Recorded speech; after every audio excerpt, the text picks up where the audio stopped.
Oh, I'm just trying to figure out where. Ugh.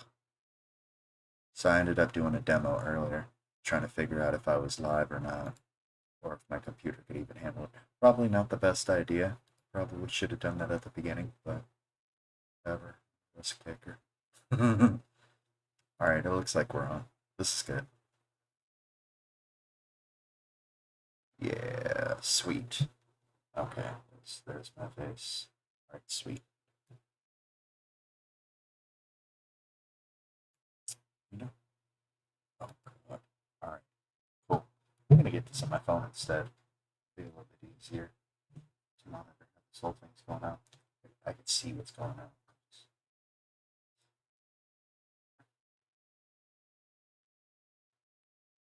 Alright, sweet. Cool. Well, we're here. It's 5:01. How's everybody doing? Hopefully all right.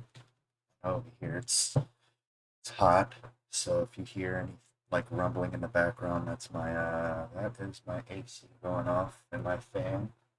Um, yeah. Hopefully it won't interfere too much with the stream here.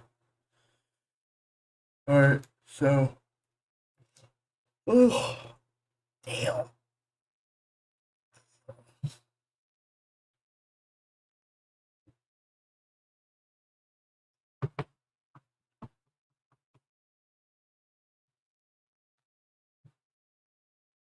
It's gonna be fun. It's gonna be I think it might be an hour that I'm gonna be doing this for. Maybe a little bit later. But an hour is sort of what I'm kind of going for. Because just, I want to have a routine here. I think that would be fair enough. Get enough viewers, I'll extend it and all of that, but for now it's going to be an hour. So what I wanted to do to start off was to show you guys my general workflow as to how I make my music. It's super simple. It's just a lot of boxes here, a lot of groups. Um, each one holds different, not instrument, but sound, all of that. I guess I'll give you a quick play of what I have right now. I didn't use any samples or anything. If you see, if you look at the section here, I got all these patterns lined up. There's nothing on there right now. It's just a drum loop, general drum loop I usually work with. It changes in each track that I make, but this is typically how I would go about working on my music. So we'll do a quick play here. I'll play it all, I guess. It's not really that interesting. I'm usually focused on the hook part because that's the part that's sort of, big. But what we're going to do is I'm going to play this through. I'll scan through each one, show you guys what I have in each group, and then I'm just going to obliterate the whole thing, delete it, and then I'll walk you through how I went about it. I already got it all on paper right here, and also saved some of the groups, so there won't be, well, not all of them are saved. At least the big ones are saved. Like the, oh, I got rid of that one. That was taking up a lot of CPU, so we'll see.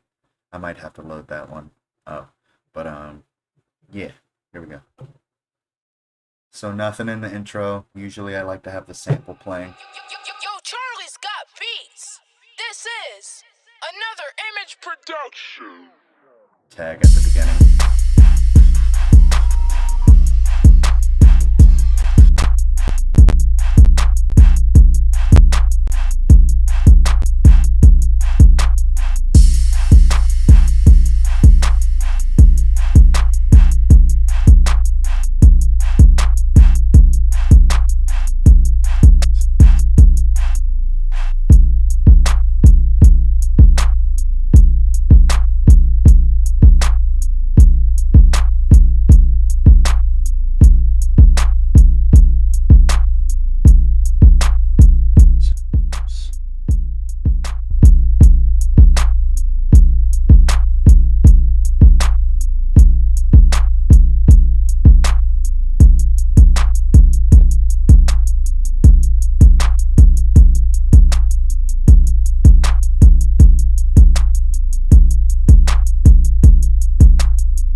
much the whole thing.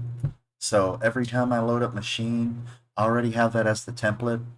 Well, not anymore. I'm actually going to be changing it up. That's why I figured I'd share this with you guys. Uh, you know, give you some insight on how I do my stuff, and then maybe you could go ahead and like try to figure out a workflow for yourself that works the way that keeps you moving. Not like as in whatever. But anyways, um, so let's go ahead and get rid of all of this. I'm gonna keep the tag and drops just because, well, that's where my tag is, and I don't really feel like searching through all my samples again. That is a pain in the ass. Alright, as you can see at the top, I also have my arrangement set up. Intro, hook, verse, verse, verse, verse, 16 bars, and then the second hook. The reason why it's in parentheses, hook 1 and hook 7 is because every time like I duplicate something, Maschine automatically just does that. It really doesn't bug me. I don't really care. But yeah. So how I would go about it is let's just get rid of all of that. Start with a clean slate. As you can see, here's my tag drop. Always have that at the beginning. Clipper pattern, it really doesn't matter. That there. Boom. Never have to mess with that again. Word of advice, always tag your clips and your groups, otherwise it's going to be a mess as you go. It's tiring. So this will be, what are you doing? There we go. What are you doing, dude? All right, hold on. Oh, I see what's going on. Never mind. Delete. Go. One. No. Alright, so I love clips mode, but it's a pain after a while. Click on something that creates a clip. Alright, so there's our intro. It isn't always going to be 8 bars. It's going to be 4 bars in this case. Alright, and then we've got our... Is there a way? Damn it. Okay, here we go. Oh, wow. Already have them all set up in patterns mode. We'll just act like we didn't see that. I've got like all these other patterns here. And we'll just pretend that I wrote it in. So here we go. Select. This is going to be the hook. 1. Extend that. Around 8 bars. 4 bars.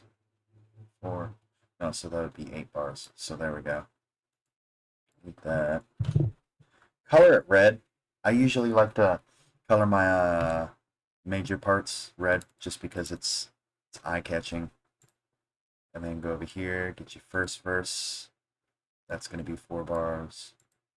Get your second verse. Well, not second verse, but, you know, portions of the 16 bar. So 1 8 and one other 8. So there you go. There you go. There's A, B, C.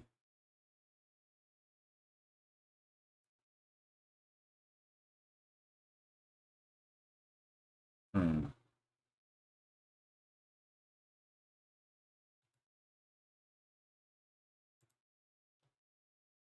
16. Okay, hold on.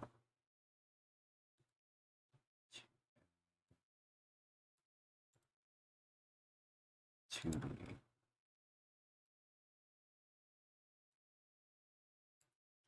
Then we go over here to the second hook.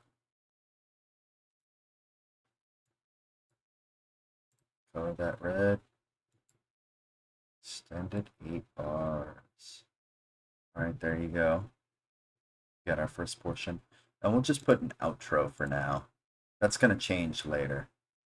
But for now, just to make it look like, you know, make it look good. What's going on? Where's my outro section? I guess I never made one. Whatever. Go with this. Outro is going to be the same length as the other. All right, cool. So we've got our arrangement set up here. Next, we could go ahead and we can create our groups. I've got 11 total. That's going to be one effect send, one tag and drops, which we already have, one sample, one hi-hats, one clap, 808, vocals, sub, instruments, hat snare, that's additional layering, and then fills. So 11. So this one's going to be sample. This one's going to be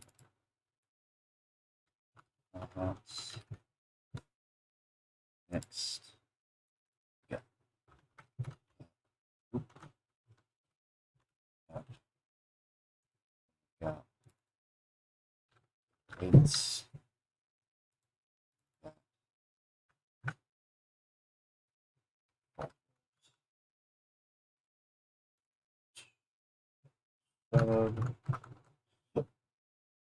then we've got our instruments. I know somebody's got a question on this part already. I'll explain that in a sec. Let me get this real quick.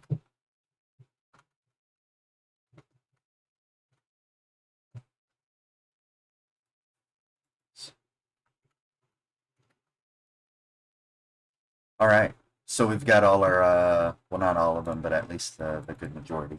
This is going to be our sound effects.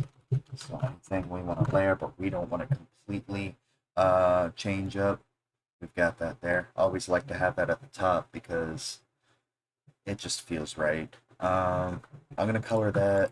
I'm going to color these two blue. Whatever color that is, purple, blue, whatever. All right.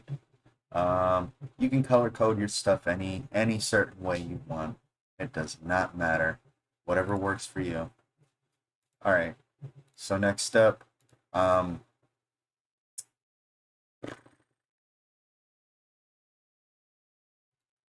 hi-hats, what I like to do is actually,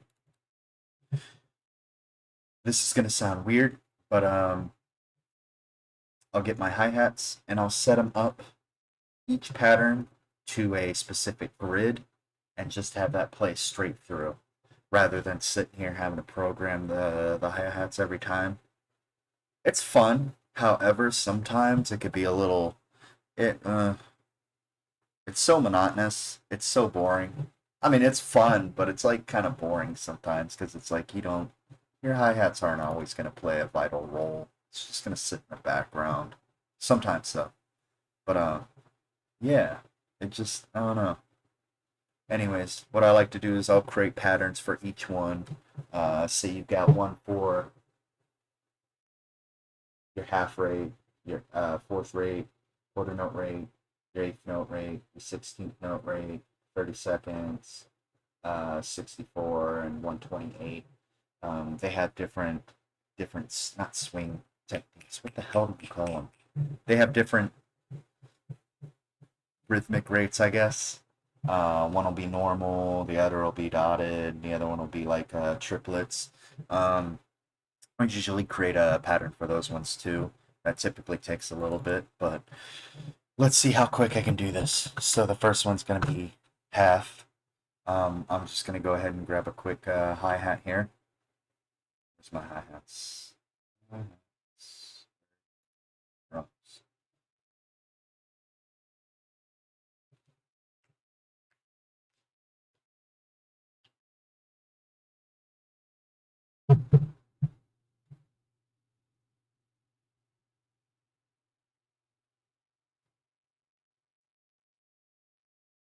All right, cool.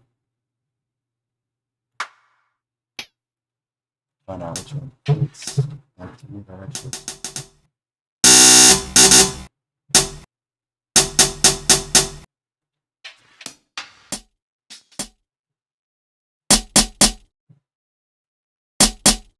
Oh yeah. Let me turn my limiter off on my master channel. That's kind of making my music, my sounds a little odd, and I don't like that. Also, whenever I first load up my groups and everything, what I like to do is actually treat them like they are faders. So go ahead and pull down the faders in your output section here on the audio. Drag it down to about 6 to 9. Uh, Personal preference. All depends on how many instruments you're planning on actually having within your track. And you have too much going on, you're actually going to be cutting out. You're going to be losing a lot of headroom there, and that'll result in distorting your overall sound. Sometimes that can sound good, other times it can be a little bit too much and just chaotic. So it's best to get that little portion will help you along the way versus having to adjust as you go. It's yeah. So 6 to 9, 12 also -12. I remember at one point I was doing it by -16, -14 because I was thinking about my the LUFS, the level unit foot squared, I think. I don't know. That's going into like a mastering, I believe.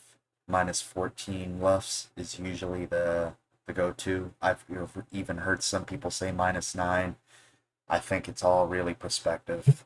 But yeah. I gotta get this out of the way. Alright.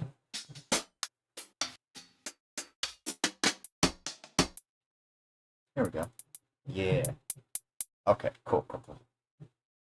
So we'll go with, what do I have it on? 2.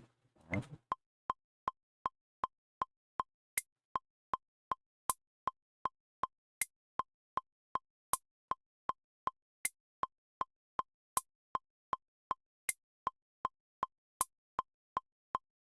Okay, so we got 1/2 notes. Next we're gonna do quarter notes.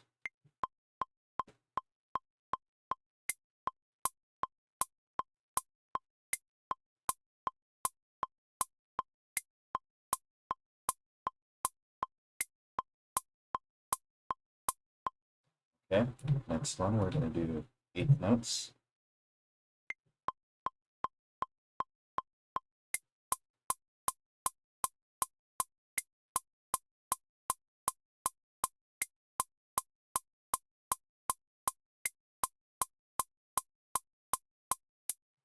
Okay, cool.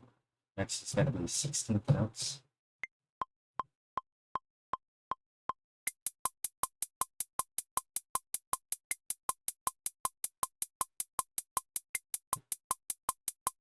That's my panning. That's so weird. It has it all on the left. Well, not the whole left. Yeah. Okay. Next, we're gonna do. Is that 8, 16? All right. So next will be 32.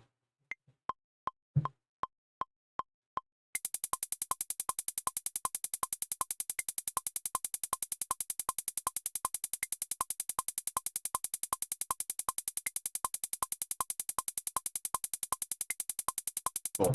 Okay. Cool. So another thing you can do to make your hi-hats sound a little bit more realistic, actually fluctuate in between your velocity settings here.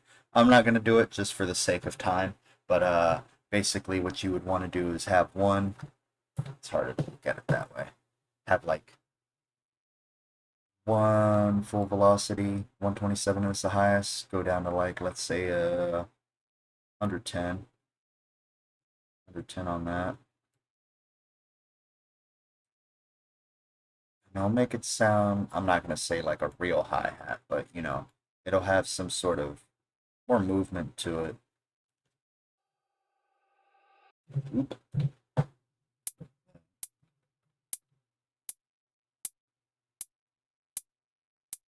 See the difference? Alright, yeah. Pretty sweet. I'm not going to do that right now though. Alright, so we've got all of that. Let me go ahead and title these real quick.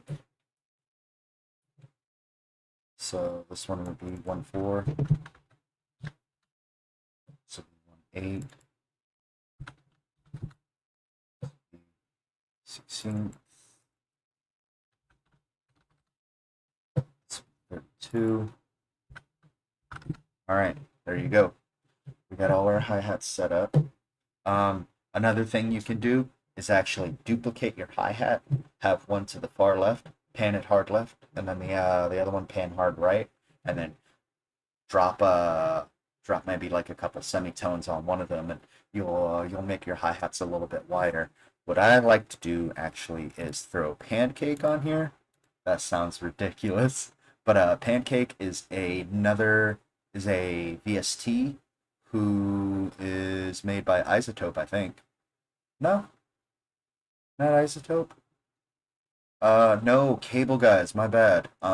Sick company. They've got some sick VSTs that are very useful utility-wise. I'm sure most of you know about Halftime. Shaper Box is another good one. They just updated to Shaper Box 2. I have a demo. I haven't really tried it out, but top-notch quality. You can't go wrong with buying anything from them. They've got some good stuff. So anyways, hi-hats, what I like to do is have them kind of fluctuate in between the left and the right channel, but not completely. So I'll go over here and drop the mix around like 50 or 75. It all depends. And then go over here to your rate, and it'll be a quarter note, I think. Let me do it.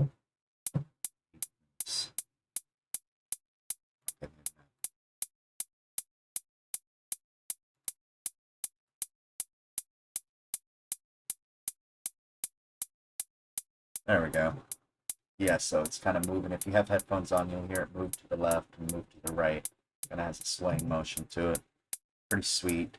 Definitely helpful with other sounds, especially more noticeable whenever you have like reverb and stuff on it. I'm gonna go ahead and cut that off for now. All right, so next up, our clap. There's a few ways you can go about doing this. If you're on lower BPMs, I usually like to think of it as like general clap position. It'd be always on the 2 and the 4, like 1, 2, 3, 4.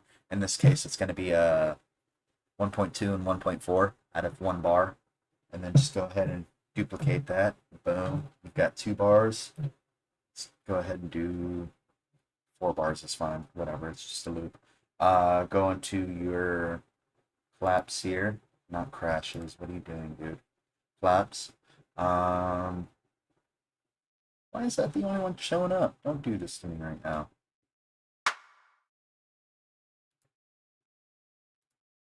I know I have more than this. What is this?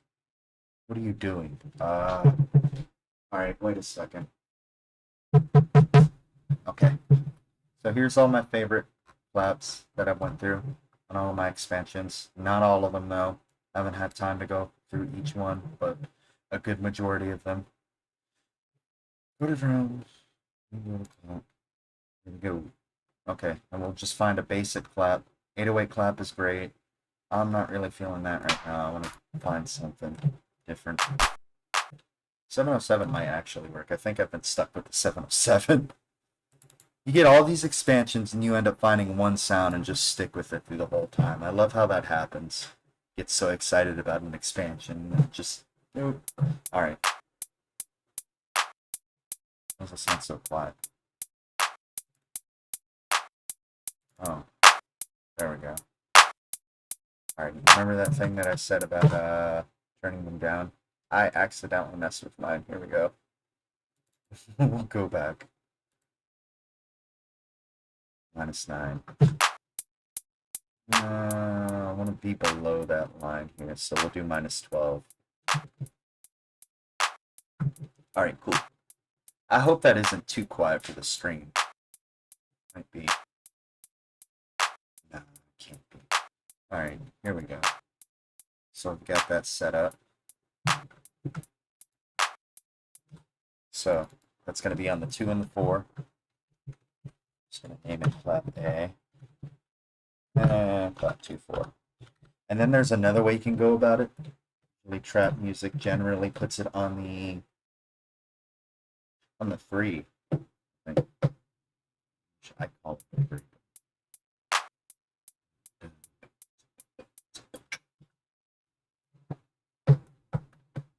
Yeah.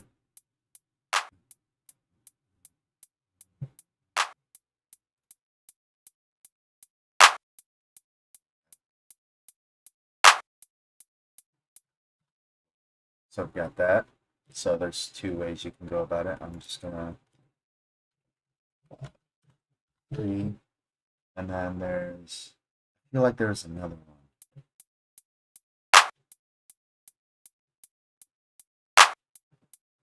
Wow. Okay, yeah, my headphones are screwed up. This is why I'm rocking the table whenever I'm doing this, and it has a loose wire, so gotta go get some new headphones. There we go. All right, so it's balanced. So there's that pattern, and then there's another one that you can try.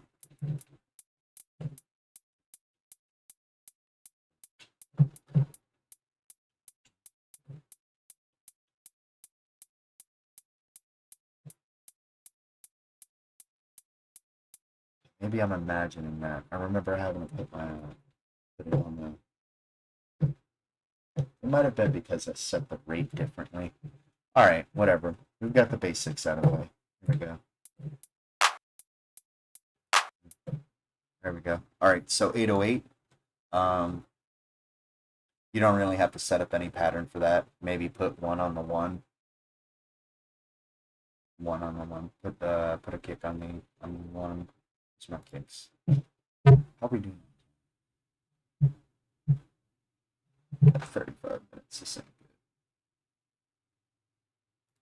So.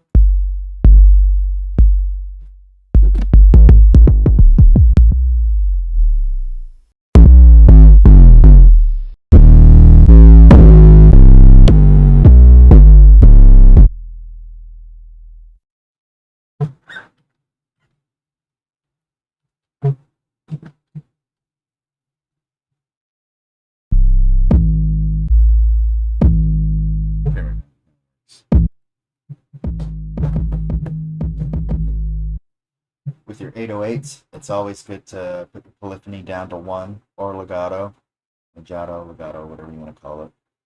Legato, probably. I usually put it to 1 and then 1 shot. And if you ever have any other 808s on here, just go ahead, select all of them, hit pad mode, go to choke, set to 1. That way, whenever you hit one 808 and the other 808, they won't end up clashing and creating any sort of phasing, canceling each other out, screwing up your low end. What it'll do is basically cut the other one off, and the other one will be able to play cleanly. You won't have to worry about any of that when you got choke on. Sweet. Let me change the it over.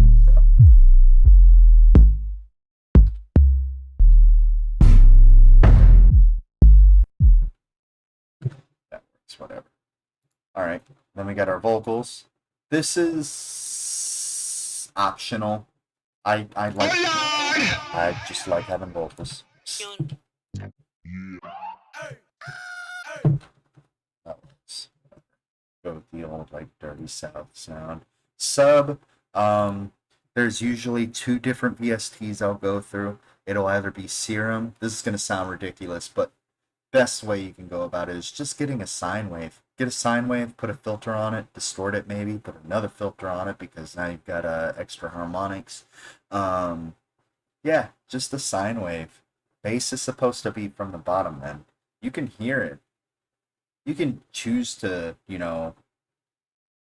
there's another way I actually started trying was get a lead synth and then throw it onto your group and then just throw a filter on top of that. Lead synths have a lot of low end. I don't think I didn't notice that for a while. I mean, I knew it. I just never really thought, hey, you could just go ahead and put a filter on it, call it bass, and that's it.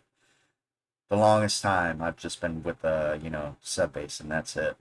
We're gonna use Serum, I guess. We'll use Serum. Who is that made by? X4 Records. Here we go. Go to Serum. Go over here. Open it up. All right. It's a triangle wave, I think. We want to change that to a sine wave. Go over here to non-booty sine. See, end. It's the higher register. Drop that down. That sounds better. All right. You could also mess with the detuning if you want, the positioning of the wave. Make it your own, however you want. Does not matter. No rules here. So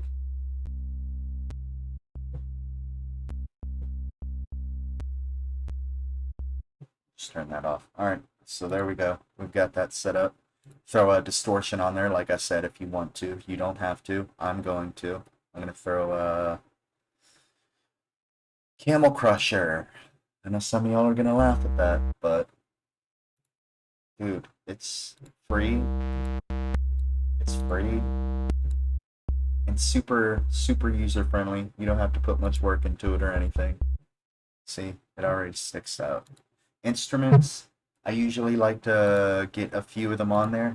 What I've seen a lot for like trap music is somebody will have like 3 instruments total. It'll be one will be chords, and the other will be a counter melody, and then on top of that would be I think it was usually like a pad, and that'll be set underneath the chords. So you could cut the chords off at one point. You'll still have that sort of atmospheric sound. Uh, Ghost chords, I guess you would call it. I'm gonna call it ghost chords, whatever. But in this case, I'm gonna go ahead and open up Omnisphere. Omnisphere. I just got this a couple of weeks ago. You guys, if you didn't know anything about PayPal and 4, I suggest you check it out. If you've been looking at Omnisphere for the longest time, like I have, do yourself a favor. Go ahead and get this product. This is really sick. They have a lot of sounds. PayPal and 4 is basically they split that payment up into 4 pieces, and you pay for it weekly. So I think is pretty dope. I gotta admit, I've went through all these other plugins to get sounds and stuff, and ever since I got Omnisphere, I just I'm disappointed in myself because I'm not using the other ones. I am going. I mean, I still use stock and Serum with their bases and everything, but I also want to spend some time trying to look through all of my patches here. As you can see, I favorited some of them. What I like to do is just set them. If I like them, I'm just going to give them 5 stars. So that way, whenever I filter through them, I'll actually be able to just grab whatever I want and then just start using it right away versus, sitting there like, well, that one's a 3 rating. It's not really going to work. Let me go ahead and find something else. And then boom, you just spent like an hour and a half looking for a sound that you're not even completely happy with. So do yourself a favor. Just start rating 5 stars. That's so much easier. Oh, the pad. Oh, yeah. And then, so there was chords, counter melody, pad, and then a lead. You got to have your lead on there. I play guitar, so sometimes, I'll throw a lead on top of it, or I'll just come up with like a tweeter. I'm a big fan of like I don't think they call it a tweeter. I've heard a lot of people call it the tweeter. It's because it's so high pitch that usually if you're like in a car or whatever, it's most prominent in the tweeter, your speakers versus, the subwoofer and everything. It's mostly West Coast music that uses it. Sorry, I gotta stretch. Yeah, it's usually West Coast music that does it. I'd give you guys an example on here and show you, but DMCA and YouTube, they're flagging people down for copywritten music, and I don't really want to, put all this work in and then just end up getting that taken away just because somebody flagged it. What am I doing here? All right, let's go for bells. This is going to be my counter melody piece. The cool thing about Omnisphere is they set it up into different sections too. You got mood, type, genre. I like to go with mood and then go into genre. It's so sick. This one I'm thinking something nostalgic. Nostalgic, it really don't matter at this point. Maybe 80s bells.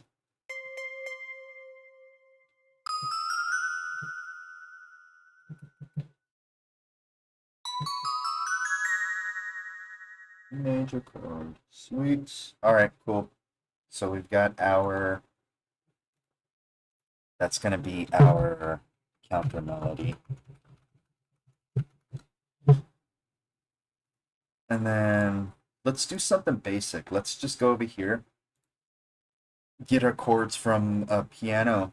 I've got a Native Instruments Gentleman, I think. Yeah, the Gentleman. I don't even know if I'm going to use that. That'll probably kill my CPU right now. We'll just go into what they have. for Maschine stock. Fuck. Maschine stock. Okay. Over here to instruments. Piano, all keys. And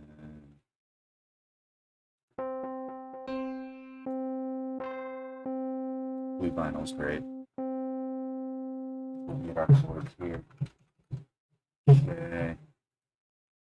Then we need a lead next. Lead, I'm just gonna go here to the lead. You know what? Let's go to an expansion specifically, Marble Rims. Marble Rims had some pretty dope stuff. Maybe. Yep. That's exactly what I was thinking. Okay, cool. And then we've got chords, counter melody, lead. We got our bass. I think we got a majority of everything there. All right. Yeah, sweet. All right, so let's go ahead and set this up real quick. So our clap is always the first thing that you're always going to be focused on. Hats, I'll go with 16 because that's always good for the hook. Color it red because it's going to be the hook. There you go. Claps, 2-4. 2-4. We're going to do 2-4 throughout the whole damn track. If we need to do any drops, like, you know, cutting in any of those portions out, we won't even have, we'll just create a clip on top of it. That'll just throw it out. I mean, it'll mute it. All right, so we've got that. Let's go ahead and grab a sample. Start this up. I'm just going to go into loops. I know I said an hour. It might be a little bit more. We're up to 24 minutes. That sucks. I thought I'd have like a lot of stuff done by now, but I guess not. Let's find something here. You know what? Actually, I think it was faded reels that had some pretty sick samples.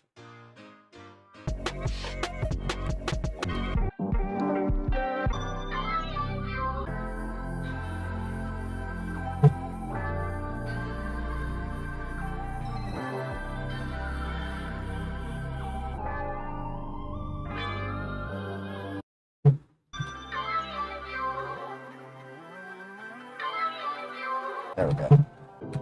No?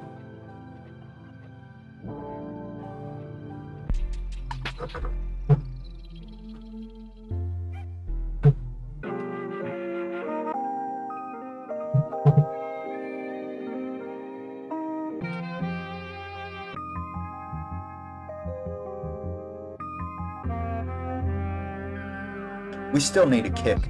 I just realized that. I usually put my kicks with my 808s because they're low end.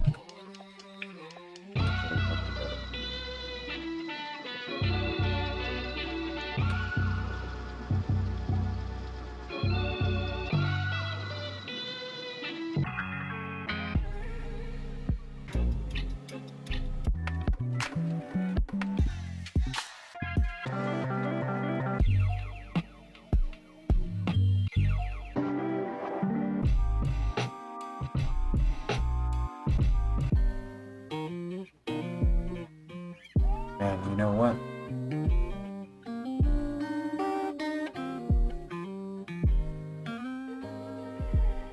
I want to go to a different sample, go to a different expansion.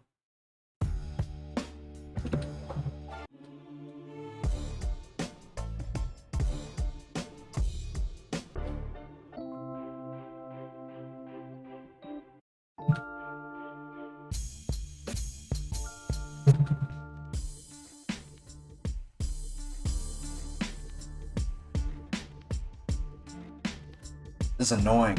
Alright, screw it. We're gonna go to Splice. Splice. We'll find something from there. Splice melodies? Yeah, we'll go to Splice melodies.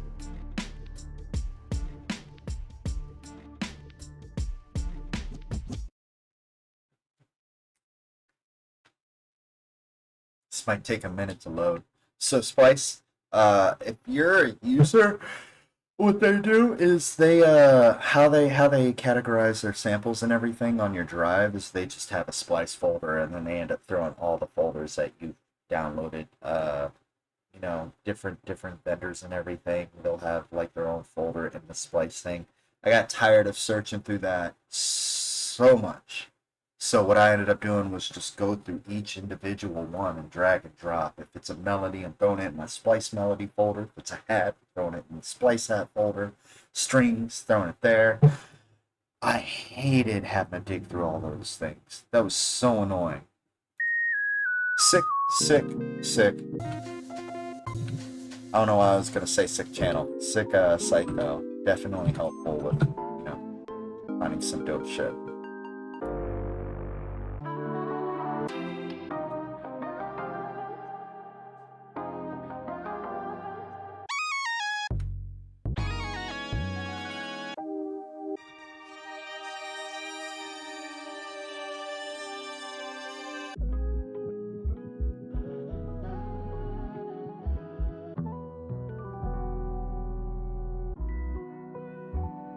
The downside is some of these songs, some of these compositions, I'm sort of like, I want to use that.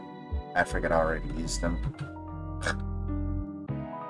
Soul Surplus has some really good stuff.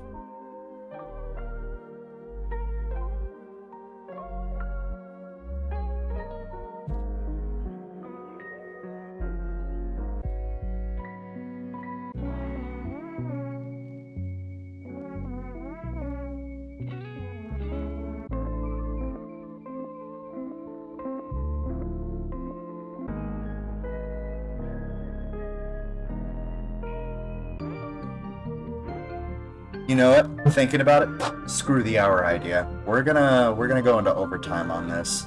If you guys are still around, that's cool. Thank you for the support. If you leave, no harm done. Just go ahead and check out the video later on whenever it's posted and everything. But I don't think I'm gonna cut this stream off until I end up coming up with something. I don't want to leave you guys empty-handed with like nothing here except the claps and everything. Let's just go ahead and get something out of the way. Get something done, I mean.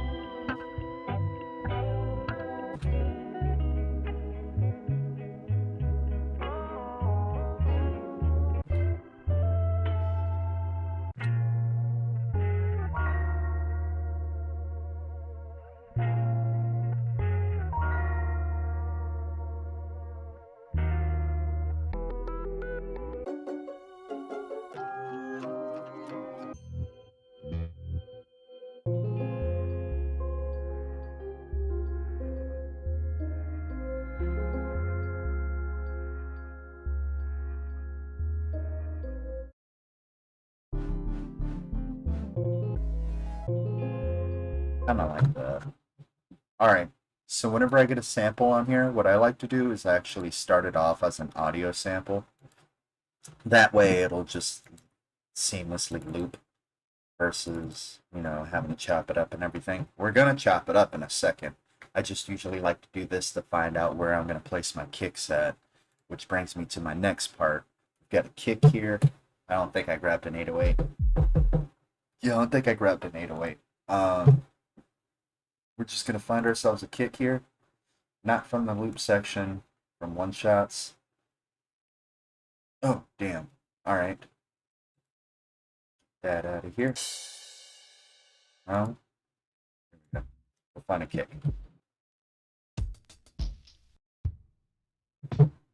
That's what usually. Yeah, that works. And then we'll just find something that works.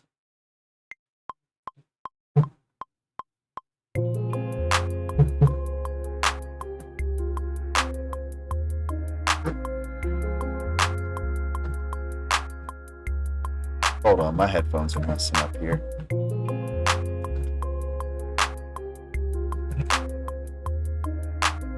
Yes.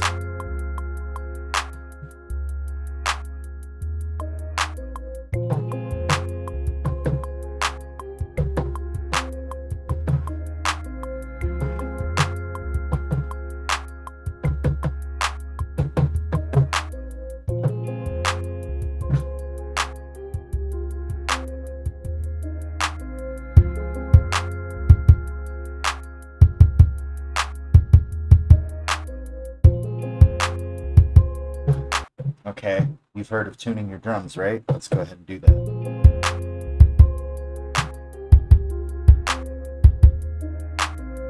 There we go, we got it. Okay, next, we want an 808 on top. I usually like to have a... Well, let me go ahead and title these. I don't really think it matters, but I'm going to do it. Just do K. Kick. Kick. And then we're going to mute this. Over here to the hat section. Set this up to where it's just quarter notes. Quarter notes and then eighth notes on these other parts. Title these like yellow, I guess. I don't really care for color right now. Alright. Sample, have the sample play out through each one. We're going to change those afterwards for sure. Like I said, we're going to chop it up. Go over here and get our kick. Alright.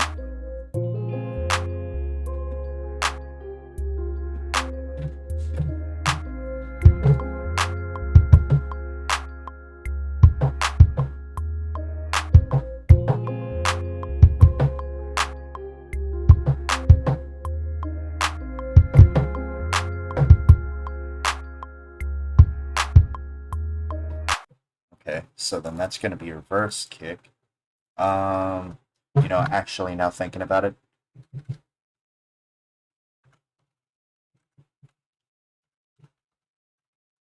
I usually left that part empty. First verse, for some reason, I just like having it build up. So, have this here, here, and then we're going to have it to where, bear with me for a second if you do not know what I am doing. What I'm doing right now is setting myself up here for fills. So what I'm doing is those clips where I placed them, it's going to cut that sound off, and then we're going to add something on top of that, be it 808 with an 808 pattern, or a hi-hat pattern, or a sample mangle up sample situation. Yeah. All right. So, and then you want your kick. Kick's going to come back in the second section. Kick verse. Over here, we do not want a hi-hat. Have that hi-hat there. Sample's going to be there. Clap. We won't even need the clap yet. So then that means that'll go. And this will be the 4. So there you go. Alright. Looking a little bit cleaner. This is good. Next up. We don't necessarily have to, but to, make this hook a little bit more hooky, we'll go ahead and put vocals on there and just turn that down because it's going to be annoying. It's just hearing that the whole time is just going to get so...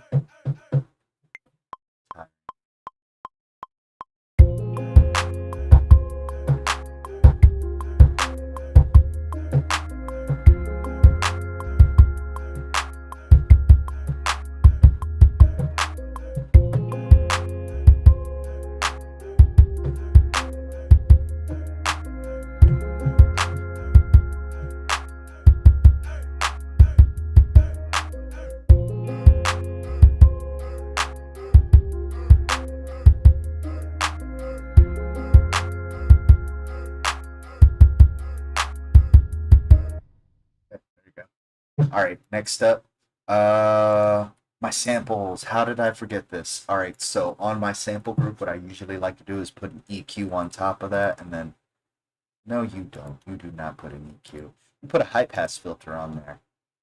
You go over here, put a filter, high pass. Now, I've posted this on my channel before, but there's this poster that I have that is from Computer Music Magazine.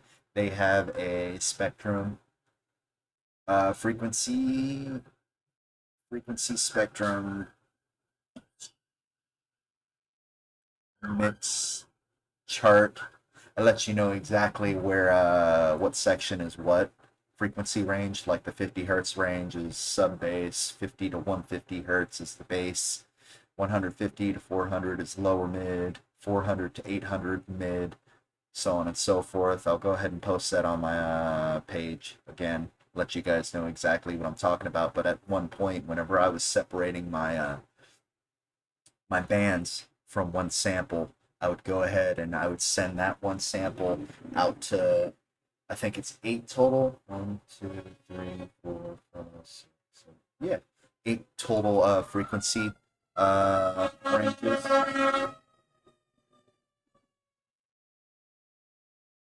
Yeah, I live downtown, so hear that a lot. So, anyways, text at the same time. I shouldn't have my phone with me. uh, so, anyways, what was I saying? I would split that sample up into 8 sections, and that way, whenever I would have different parts of the song going, I could actually cut out a portion of it, and it'll just sound cleaner versus just having it play out through. So what I'm going to do right now is I'm going to make a cut around the 200 hertz section. That's going to cut out the lower mid, well, not the lower mid, at least a little piece of the lower mid's going to be cut off. We'll go from there. It cuts out the sub bass region as well, so you can actually come up with your own bass line for whatever's playing. Mess with the resonance to add a little bit of character too. Here we go. So this is with the high pass filter. Okay, and then without.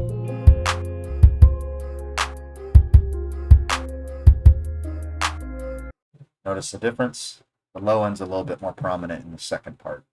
Alright, so what we're going to do now is we're going to actually go ahead and add the sub on here. I've got my Juno DS set up for me to be able to play keys, because sometimes playing on the machine, playing keys just doesn't really feel natural to me. So I needed to have this.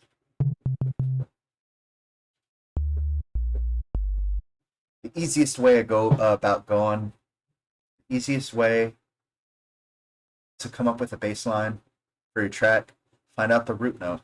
Just find the root note of your song and hit that key, and rhythmically however you want. And there you go, you got a bass line. You don't have to go through all the stress of, like, you know, it's not melodic enough or whatever. You could even go as far as just low passing your sample and, you know, dissecting the sub bass from there instead. You know, old school records, not old school records, like old school producers would usually do that. Pete Rock, to be, you know, to set an example, that he has some sick low end with just using records. He also adds bass on top of his stuff too, but, you know, it's very, very inspirational. So I'm gonna find the root note of whatever we're playing right now. I honestly, we're in F minor apparently, so I can just go up here to F minor, the F note, here.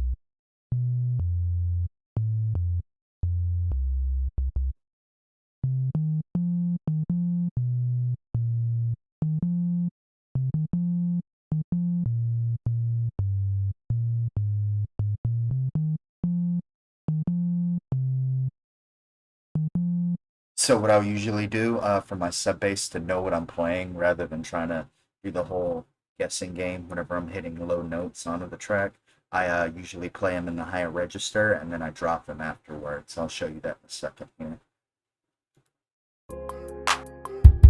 Yeah, it's supposed to have a count there. Yeah.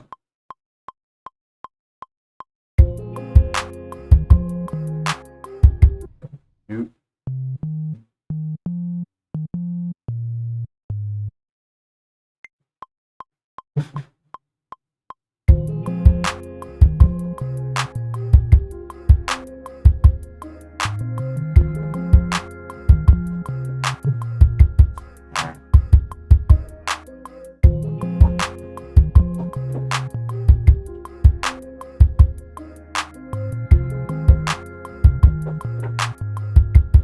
There we go. Alright, so we got our bass line. Drop that as an octave. You guys didn't see that, but I hit the pad on my machine, hit shift and octave down, and that'll drop your notes down an octave. I'll show you. So you see right here, we're gonna drop down one octave. Boom. So now you can actually hear it.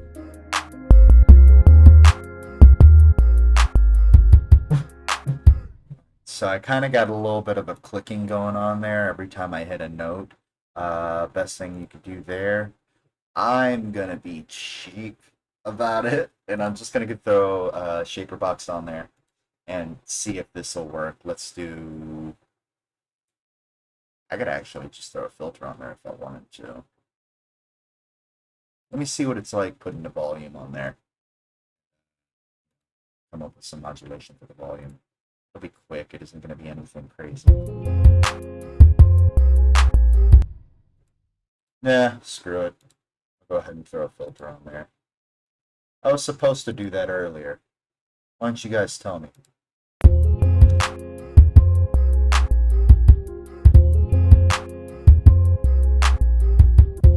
So there we go. We've got it to where the clicking is no longer. So we've got a bass line. Cool. It's the hook bass line. Up, up.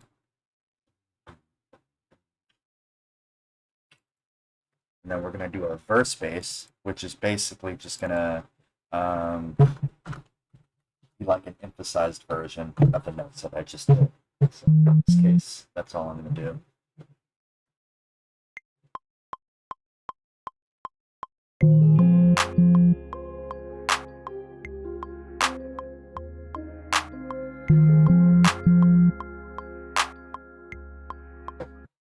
There you go. Drop it in an octave.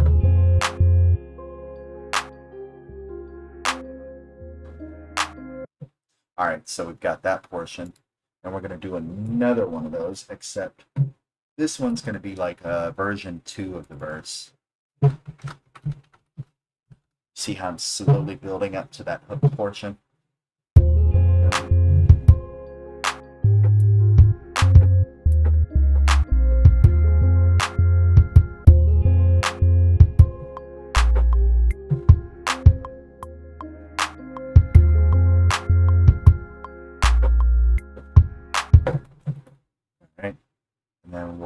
Here to verse 2 again, except this time, you remember whenever I put those clips here to make them, I'm going to end up having a fill there.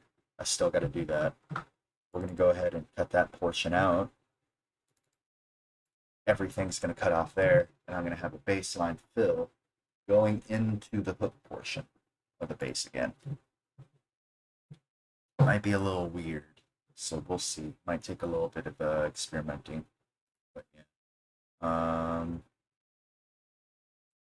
Yeah. I'm thinking about the fills next. What are we doing for a fill?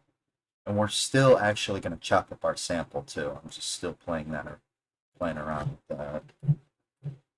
Extend that. Okay. Getting ahead of myself here. I don't even think that's going to be an 808. We already got a sub, so it's just going to be a kick. 808's usually good by itself, from what I've heard. There is a way you can actually get them both to work together. Usually, whatever you cut, whatever one you want the lead, whatever key the lead is in, you got to cut that portion of the frequency out of your bass, and then vice versa. If your sub's going to be your lead, then the root note of that sub is going to have to be cut out from your 808. And it sounds a lot harder than it really is, to be honest. You just got to get a spectrum analyzer on there and find out whatever root. You could even just find out if your sample provides your note, your keynote, then you'll be able to find out that way.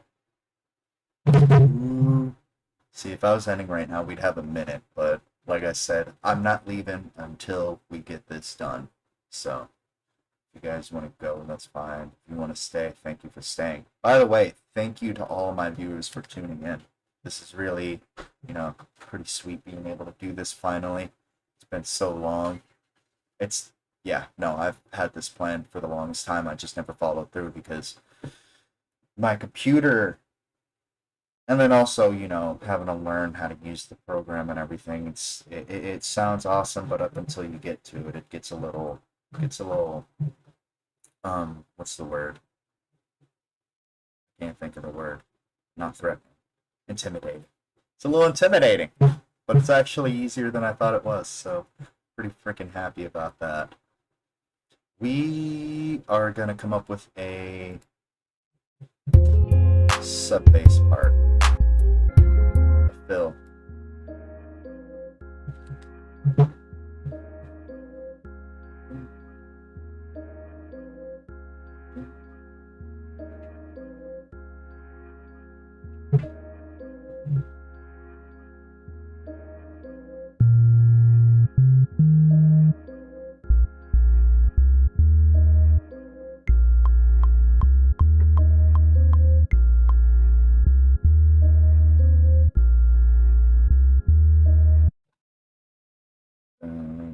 I want it to drop.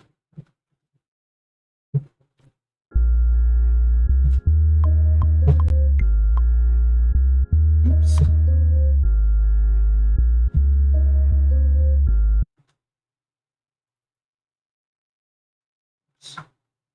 Screw that idea, I guess. Just have it like that. Alright, so there we go. Next, we want to get some fills, because I really want to get this fill stuff out of the way. There's a couple of ways you can actually go about this. You don't even need drums. Just go ahead and throw stutter edit. You can throw, excuse me, hold on. So you can go ahead and get iZotope Stutter. It's a super sick program. I'm gonna just go ahead and create a random bank for that. No, we're gonna use the fill section for that then. I'm gonna show you guys this. This will be easy. So iZotope Stutter Edit. Now we've got Stutter Edit loaded. What we can do is actually, and I'm not really worried about mixing right now, so I'm just gonna give you guys an example and throw this over. Oh yeah, you can't do it that way. All right, new plan. Select everything, and then go to your group, and then send your audio to your stutter edit, and then boom. So now everything that you hear coming out of your master channel is, well, not master channel, but it's going to be all your individual groups. We can't do it with a master for some reason, but all your groups are going to be sent to stutter edit.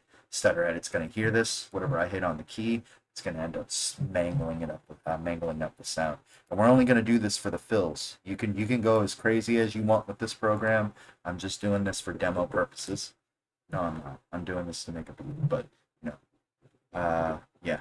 Stutter edit's got some sick sounds. I usually like to go to the cuts and jumps section. Breakbeats, funky breaks is dope. I have never really toyed around much with stutter edit. I haven't even made my own presets. There's always like, a bunch of sick stuff on here. But I'm gonna shut up and I'm gonna show you what I mean. So play something and then you hit a key and it'll totally mangle it. That was subtle.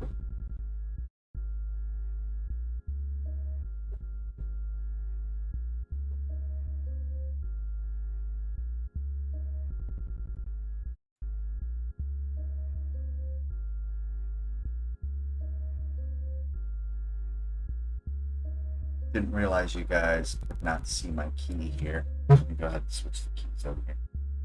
There we go.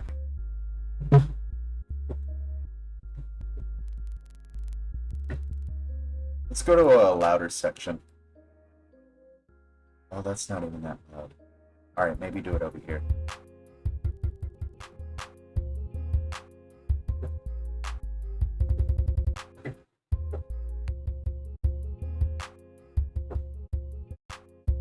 Like that one.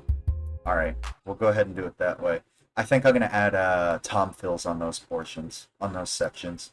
And over here, what we're going to do is actually, we are going to go ahead and have our intro here.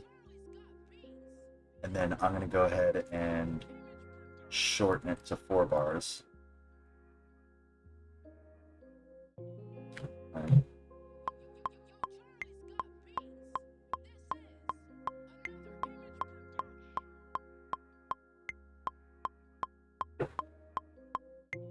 Oops.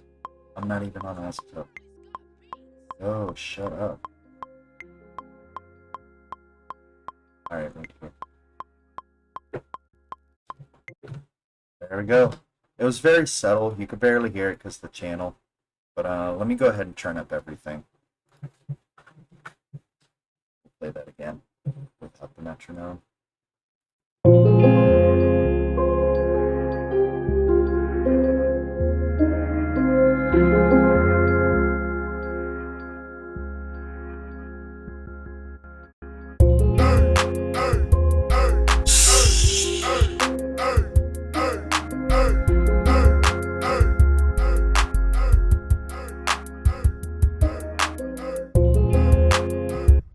Yeah, so that's basically what isotope does. Totally sick. So sick. I'm gonna turn these down again.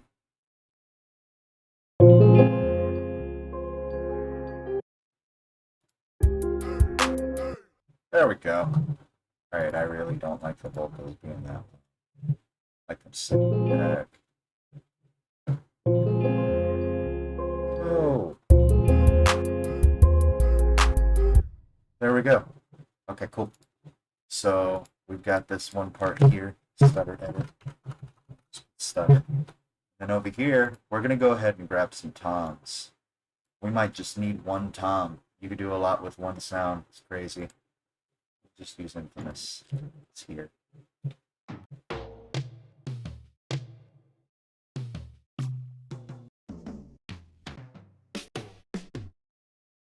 You could do it that way, or I totally forgot. So if you guys had noticed that I actually posted another video last night, it wasn't even last night. I had to go to work beforehand, and I actually wanted to show you guys how I usually make fills and everything. And I did a couple. Well, I did like 5 to be exact. I have more in another folder. I just got to find it, and then once I find that, it's on the Google Drive. So you guys, if you ever look at my links down below on this page, you'll see that I actually have that available. You'll be able to actually, download the stuff that I actually make and use it. And if you guys do use it, definitely tag me in it. I want to see what you guys can do with it.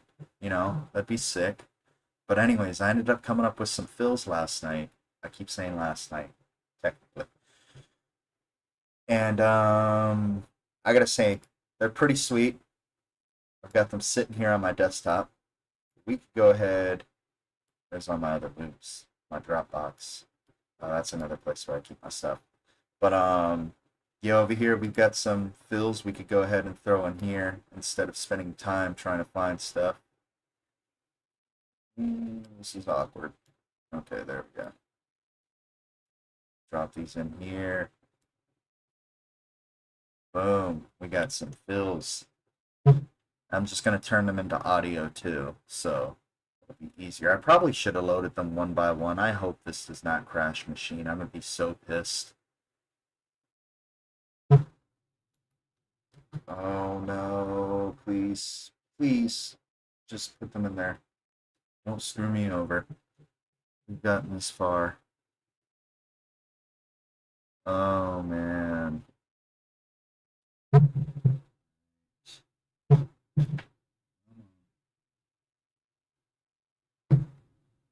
Might also take a second. I grabbed like 5 of them, I think. Grabbed all of them. I grabbed 4 of them. Oh, it better fucking... Yeah, it better.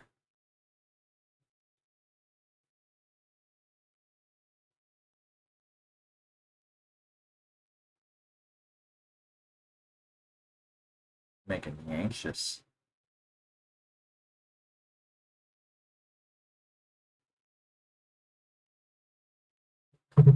Make me very anxious here.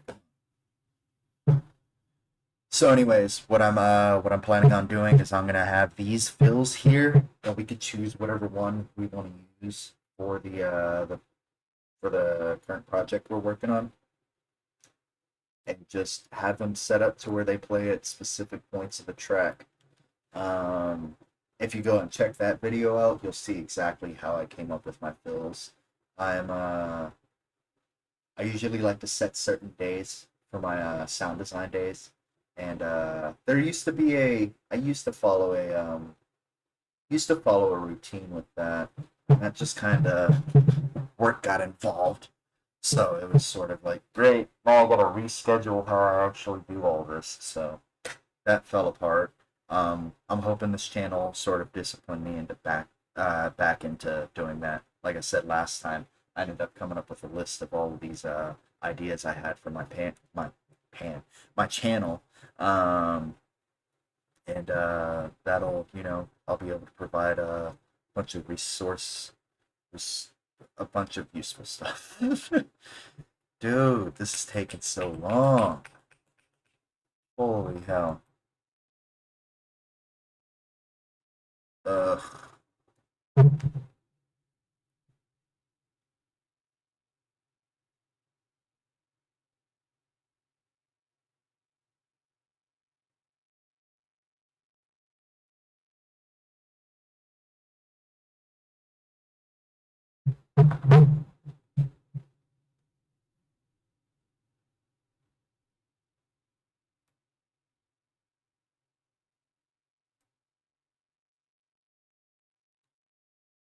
Come on, man, hurry up. Just get these out of the way.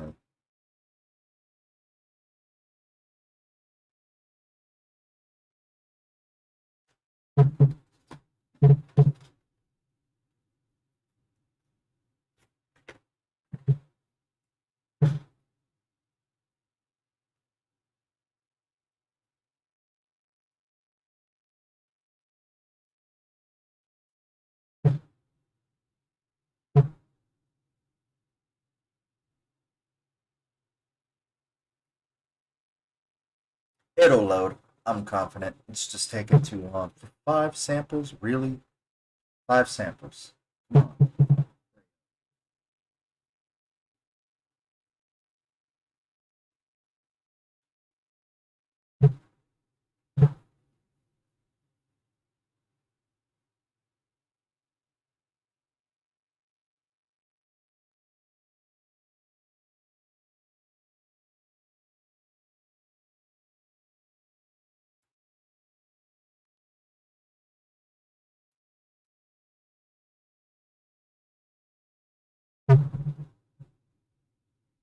Please bear with me. We are having some technical difficulties, unfortunately. This is not fair.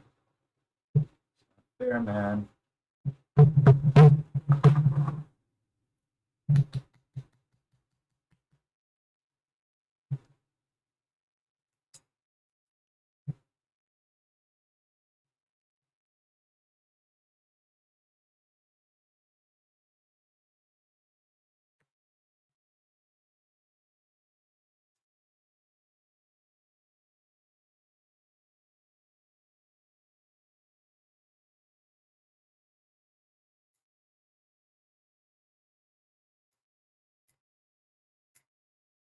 Worst case scenario, we could just go ahead and go to the scene that I already have my template usually set up. I might have to restart Maschine real quick. I really don't want to. Put a pretty good amount of work in this. Sucks. But the only things we would have to cover right now is just the fill sections that we have with the clips that are placed there. And then also mangling the sample. Mostly chopping it up, rearranging it in the different verses. And then maybe even the hook.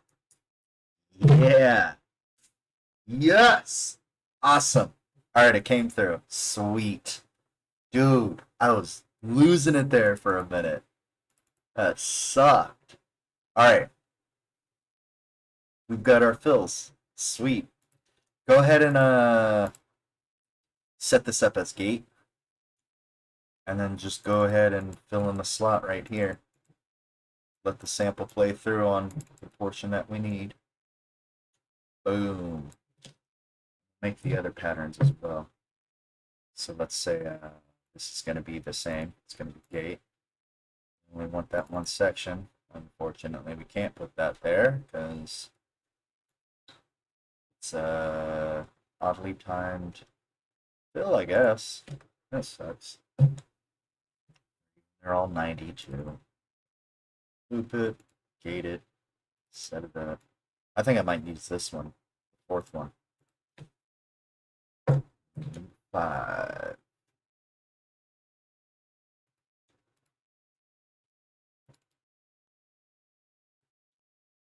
Alright, there we go. Got all these fills. Now check this out. So this is on the B section here. B section of the first verse. Play it through, and it'll play the fill. I wanna, like I said, I wanted to use the third one here, and we'll see how that sounds. Oops. Let me turn that down because it's actually pretty high.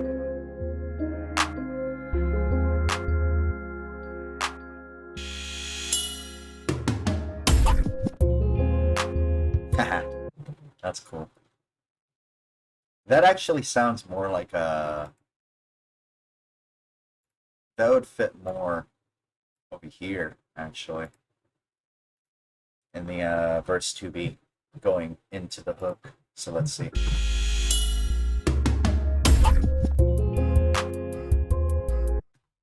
Very loud. It has a bunch of punch to it. It might just need... Let me see.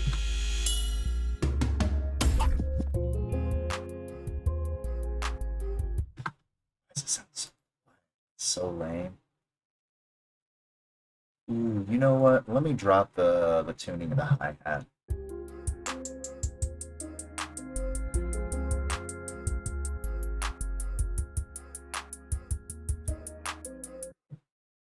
Okay. Need to stop looking at my phone. I'm not happy that I got this that farther away.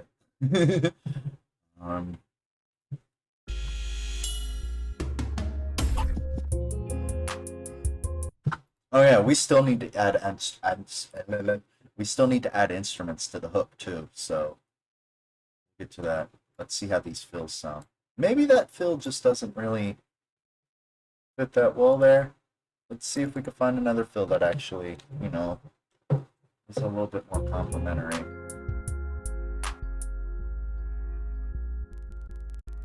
Oh, that's the stutter section.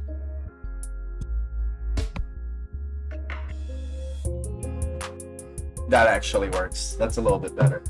Let's try the other one out though. That's the one that we used last time.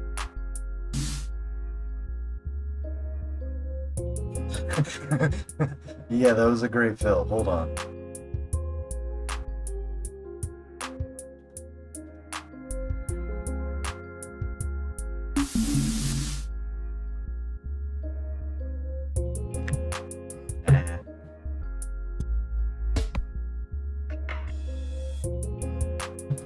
That works. Let me just go ahead and cut that off. Now, like I said, I wanted to do just like the 4 to the 4.4 section. Unfortunately, it's not going to be that great in this position. So we'll just go from we'll just use like a slice of it. I feel like I should still grab a tom now.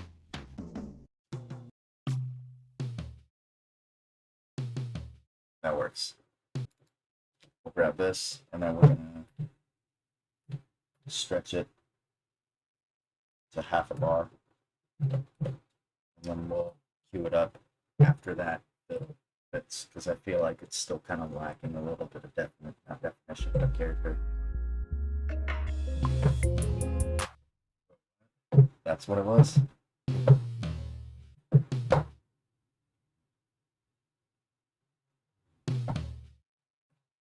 That might work.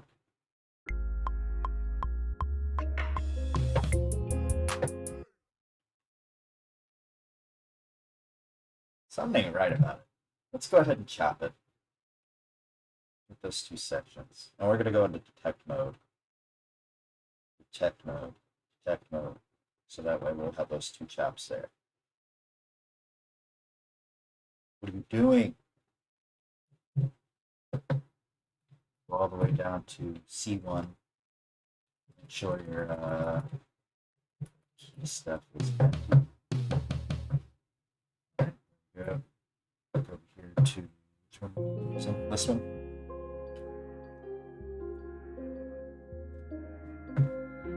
Yeah, that one. Okay.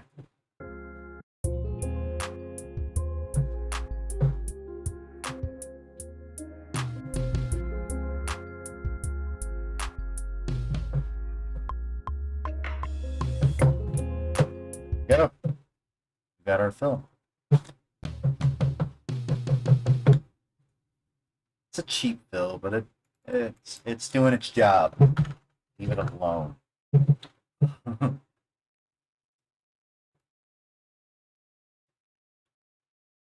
Kind of a weak beat, I'll be honest.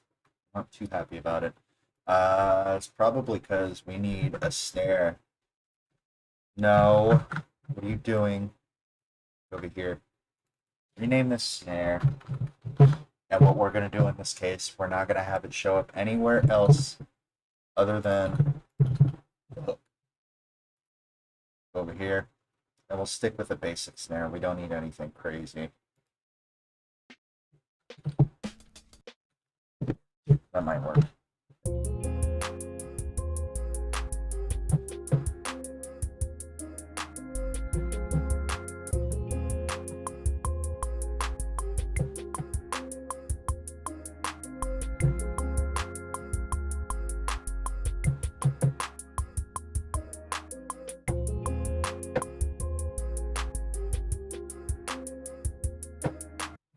Go. Got a snare on top of our stuff.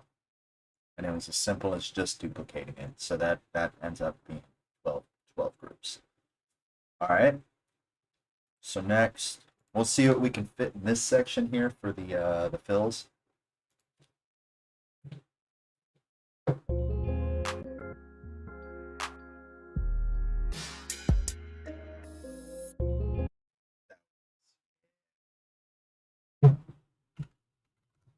Yeah. All right, cool. So next, we should add. We could do a snare fill if anything. I'm saving the instruments for last because I don't want to spend too much. I know my melodies. I usually end up taking quite a bit of time for that. So what I'm going to do right now is I'm going to copy this hi-hat groove. What I like to do is actually separate my hi-hats and then my hi-hat fills, so that way I could, I would know exactly what section I'm trying to work on, and I could just go straight to the group and then go ahead and manipulate it however way I want. That way, it'd be less work. Move this section. What are you doing? Oh. Doing, dude? Go to paste. There we go.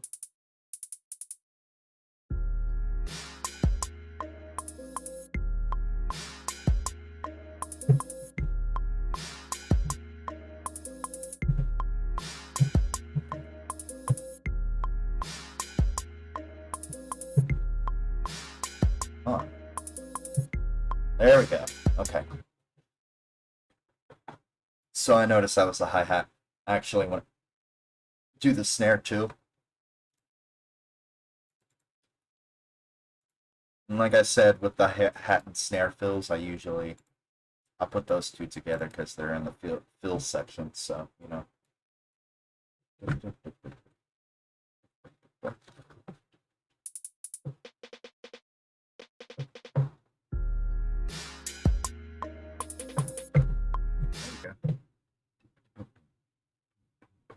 And then now I'm going to drop the semitones down. It's cool to have them like play straight through, but in this case I actually want to have some melodic element to it. Follow the minor scale. I think that's what I'm doing right now.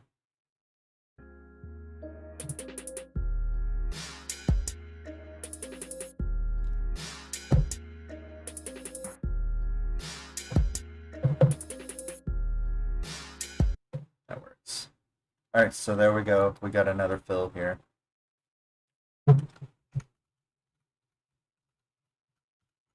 Sort of accommodate the other fill.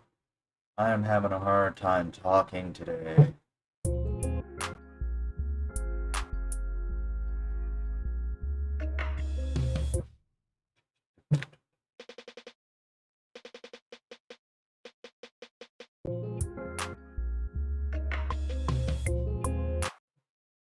you go.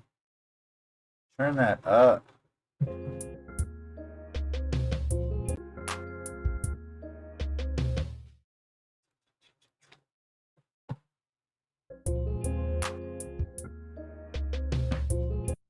All right. Another thing I like to do is actually add some fill snippets in the verses, so it'll have a little bit. You could do it to the verse or the hook. We're gonna go ahead and do it to the hook. You'll see what I mean.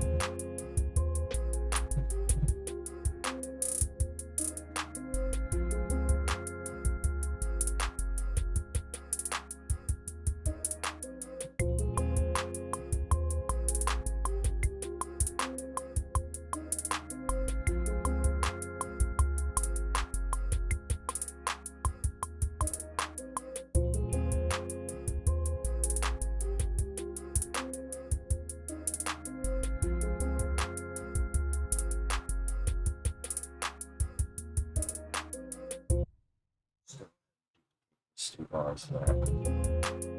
Alright, cool. So that'll be the hook snare hat fill section. Hook filler.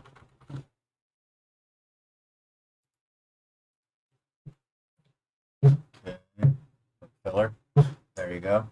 Sweet. Man, look at that. We're doing great. Alright, so instruments. We need to figure out what we want to do for to make this track a little bit bigger. We haven't even gotten to the sound effects section. Hold on, let me straighten out. We haven't even gotten to the sound effects section yet.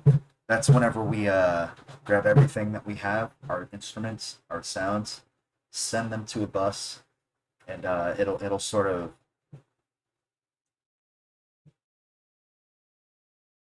enhance your sound, I guess you would say. But we'll figure out what we want to do with the lead.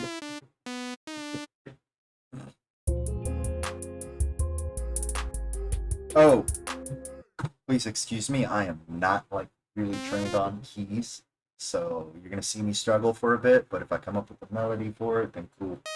Can't get mad at me. I'm gonna turn this down because it sounds annoying after a while.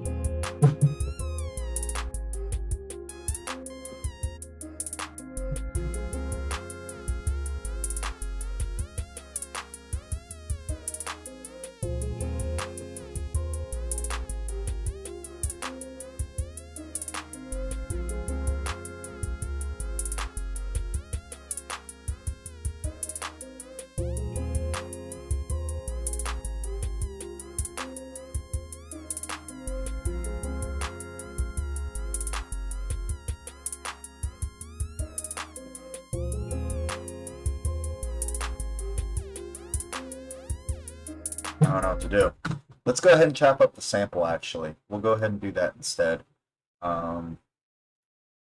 So for the intro, what I usually like to do,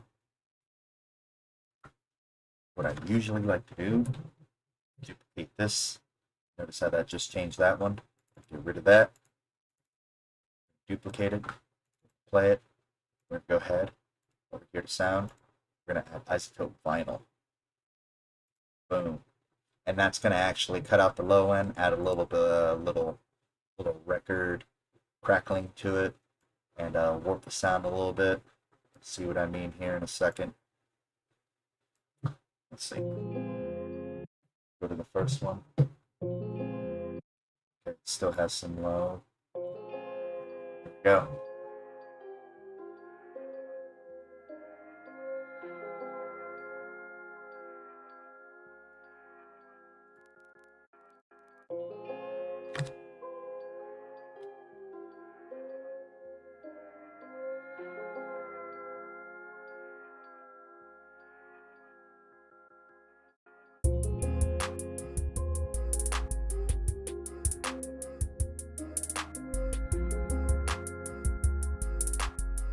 Just for fun, let's go ahead and put another stutter part here.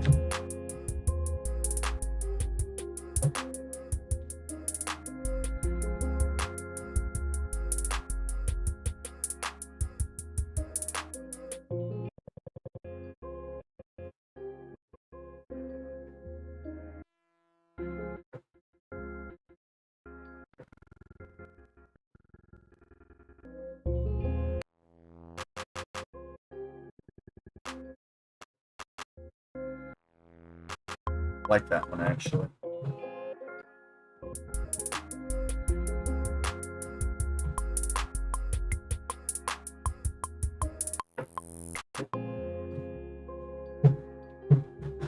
Hate it. Steps here. That's the other one. Make it short so it doesn't lead off into the other one. Lead off into the other part. Oh, which we already got. Okay, cool.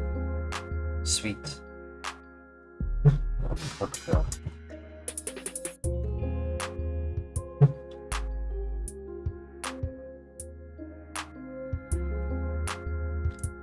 feel like that might need to be the 8 again.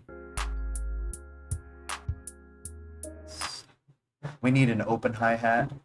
I'm going to go ahead and throw that into our hat snare section.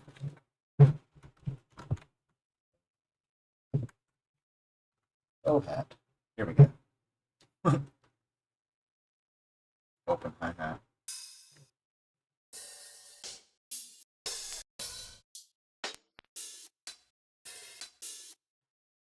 Maybe that. Does it work well with the other one?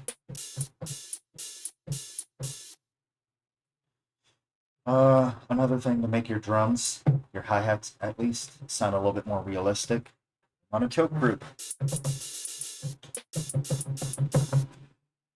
Not really a fan of that hi-hat, but that might work. Yeah.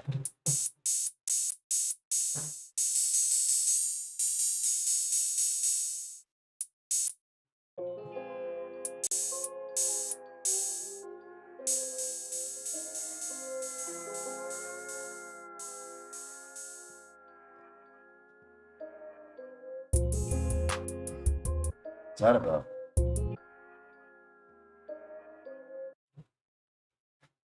Huh. Why? My fill go. That's not what I want. Stutter.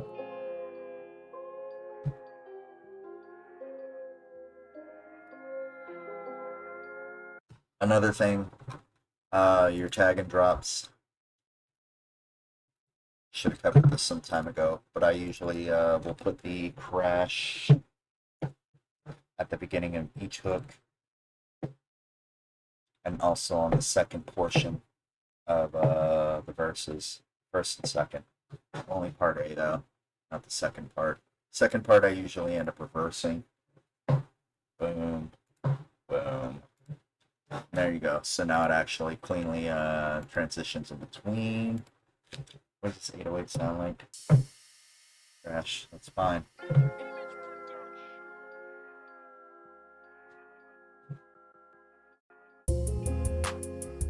we go. Alright, cool. So we've got all that set up. Let's go ahead and chop this sample like I promised. So that's our intro one. That's our regular one. Now we're going to go ahead and drag this over here. We're going to hit pattern. We're going to hit duplicate. We're going to remove this one. We're going to remove this one. We're going to duplicate it. And instead of using the audio function, ow, we're gonna go ahead and we're gonna add. We're actually gonna turn it into a sampler. So in this case, we could actually chop it up. We are running at 90 BPM. Let's just go ahead and match that up with what we're doing right now.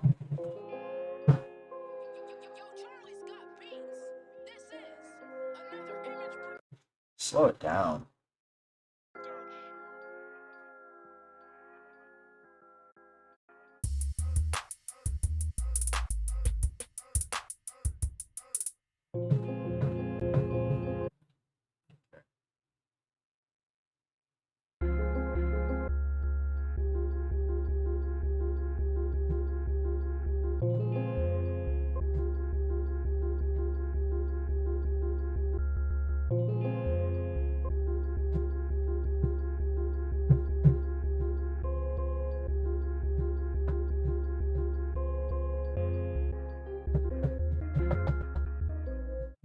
$16 pieces here. To the first octave.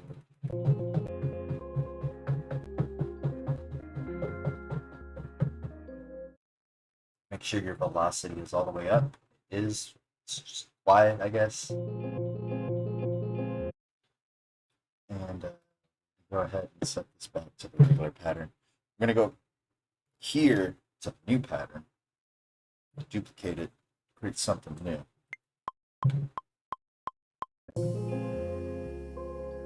It's not what I want to do. What are you doing?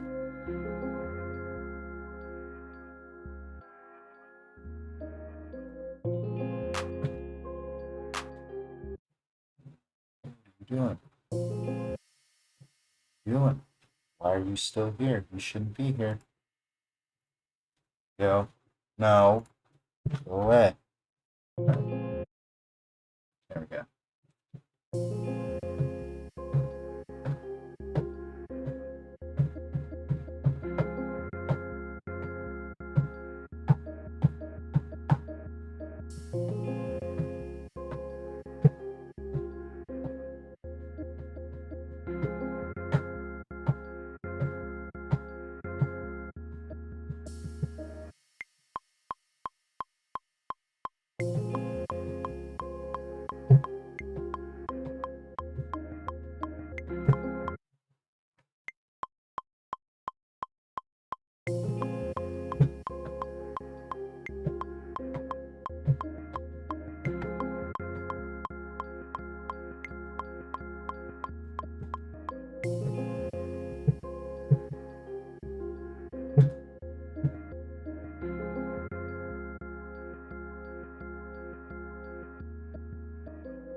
So, 3 with minor adjustments to each one.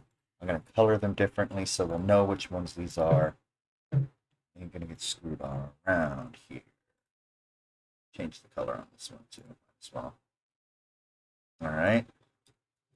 So I feel like we should change the pattern here a little bit on the second portion. So we'll go ahead and turn that into part 4. Part 4. It's not part 4, I'm just calling it part 4.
here to 4. We're going to duplicate that. I just changed. I'm going to go ahead and change it back. So that little portion there is actually going to build up. There you go. We've got our chops. Now, here's the cool part. After we got those chops, we can go ahead and, in this case, I want to go ahead and duplicate what I got here. And I'm going to throw a low pass filter on here. Hold on. I'll go ahead. See, I already got this.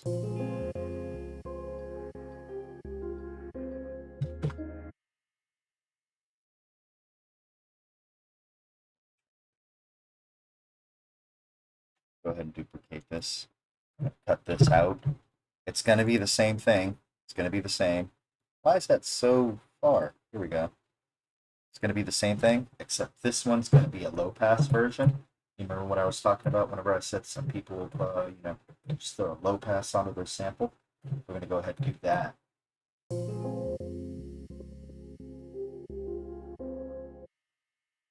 You could usually use an LFO sync on there.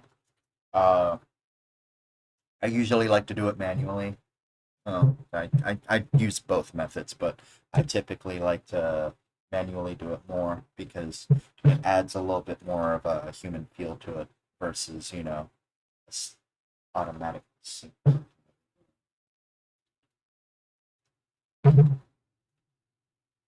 All right, here we go.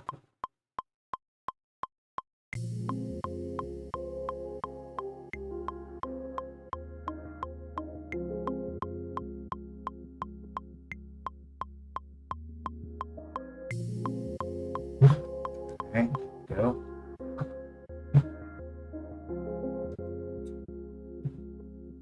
That ends up going to the other portion.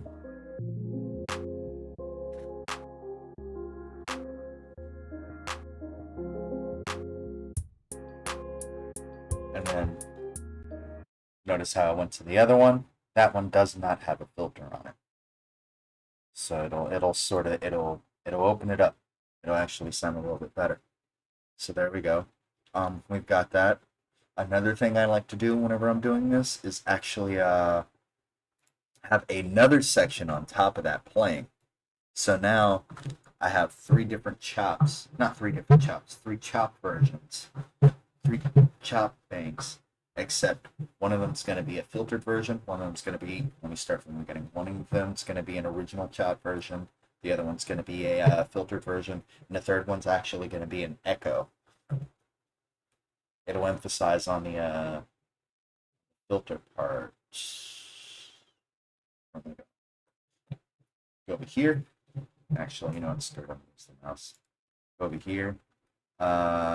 Who was I thinking?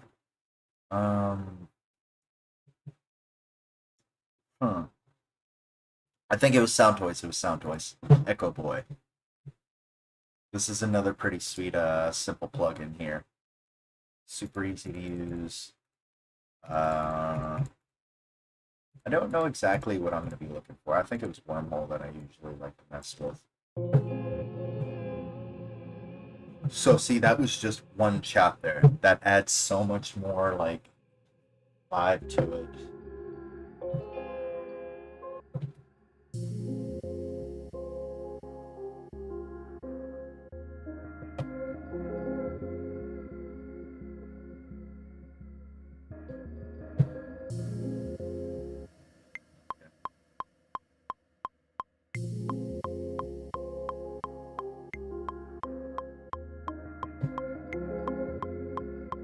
Very subtle.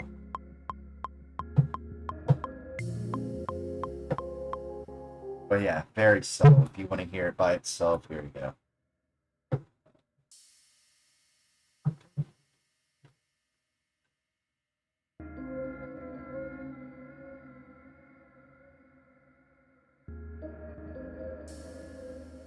So see, plays out together.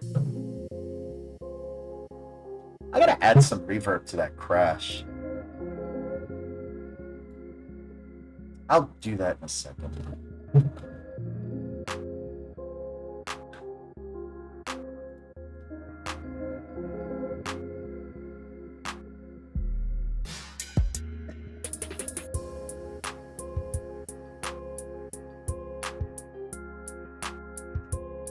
Something about that kick just does not settle with me.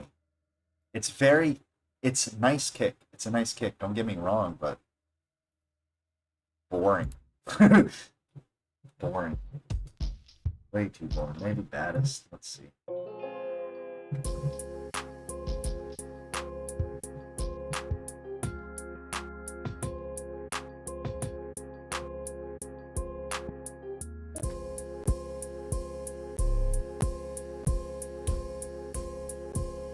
You know what? Platinum Bounce actually has a pretty hype fucking drums.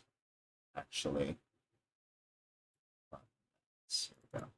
They have some pretty heavy hard kicks. Ancient Aliens is pretty dope.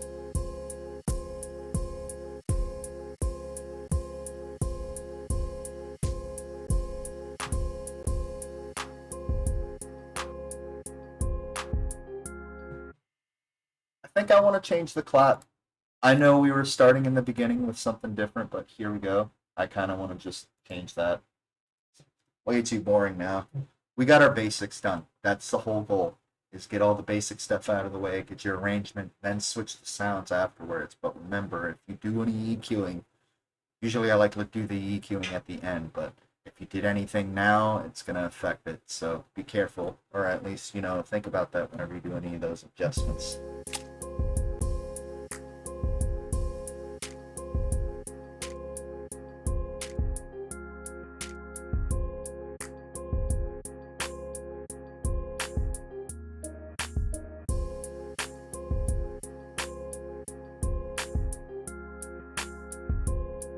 Change that hi-hat tune.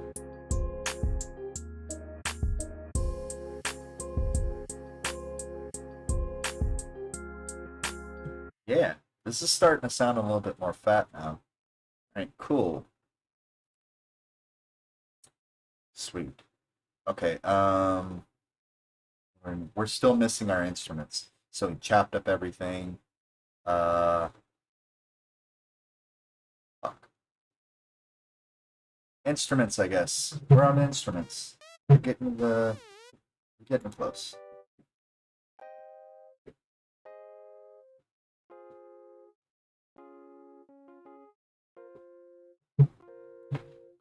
Okay. Let me set this up again so you guys can see me play keys. I'm really playing much keys, but still want you guys to see what I'm doing here. All right.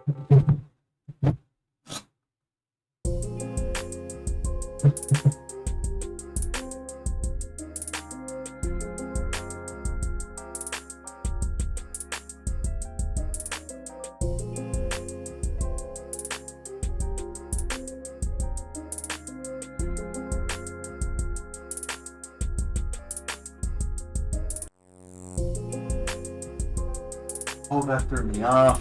Alright, let me change the section. I thought the fucking machine was glitching on me. It's like, no! After all of that work. That threw me off. Hold on.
I think I could add that on the end section.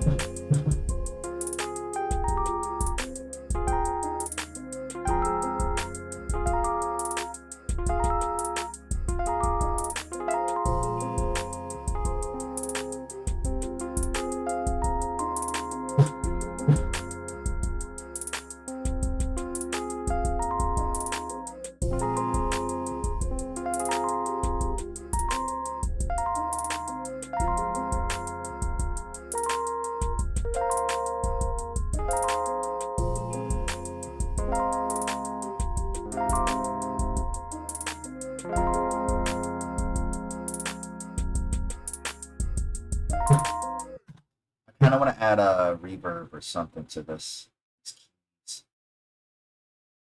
So another plugin here to check out is RAUM. RAUM is pretty sick. It was a free plugin offered by Native Instruments at one point, and now it's on sale. So very good selection of sounds here.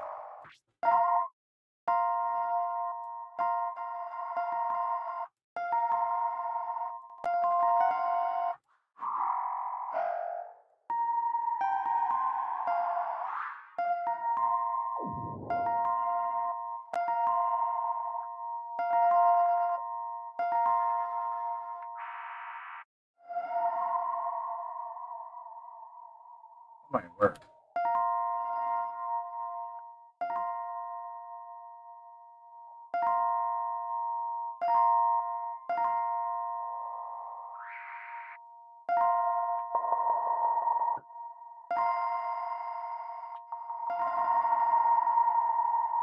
Like synth reflections, I'm going to go ahead and put a filter on top of that.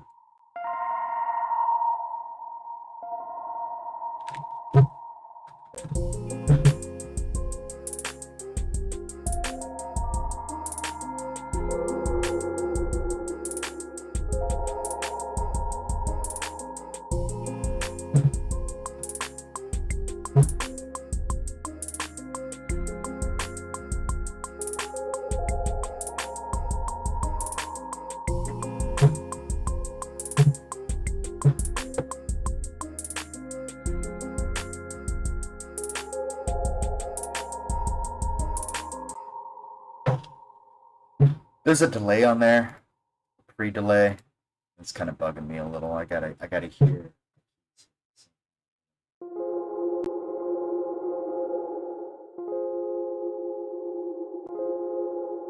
There we go.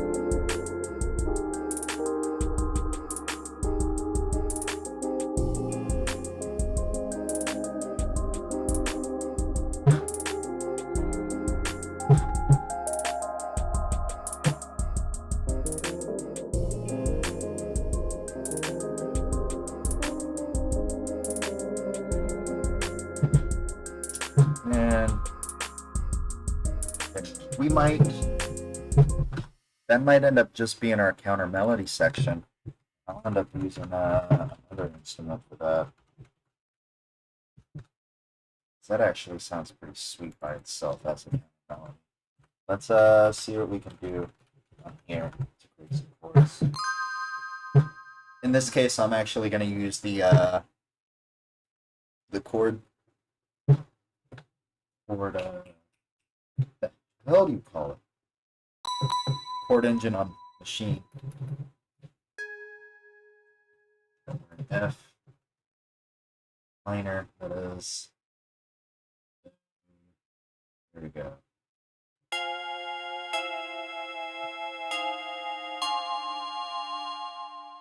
Okay. Gotta love this function on Maschine.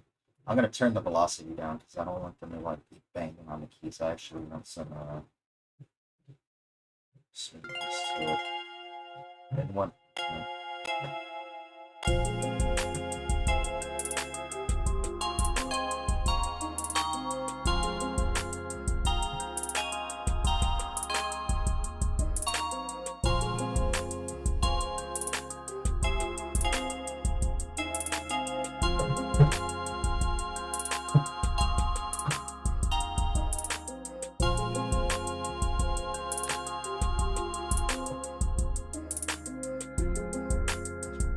More.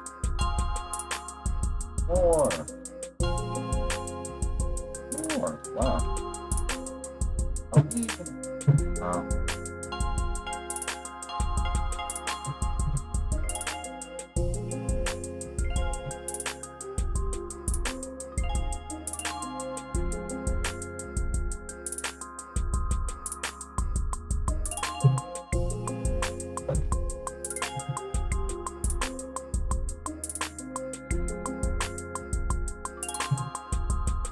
There we go.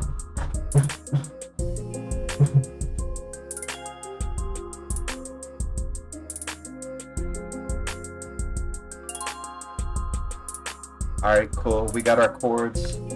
I don't remember what is that, glissando? Is that what they call it, a glissando? Whenever you end up kind of hidden keys and sort of a, I don't know. It's a really quick movement. It might be glissando. I might be wrong. I don't know. All right, so now we're gonna add a lead to this. Might not even use this one. Could just go like the old summertime version and just low octave.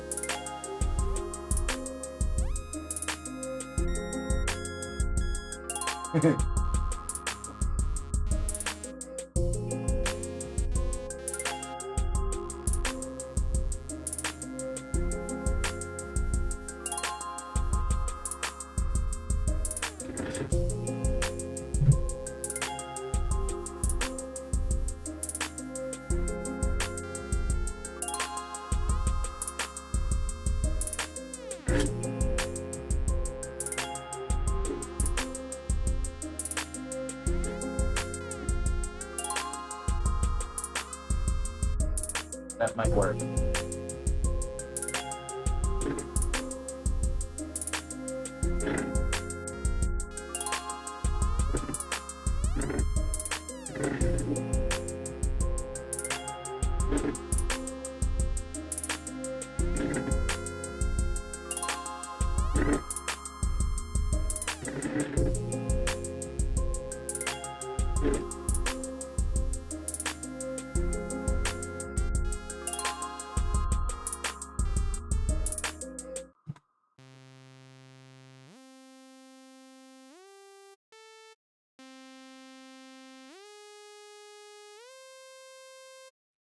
That might work.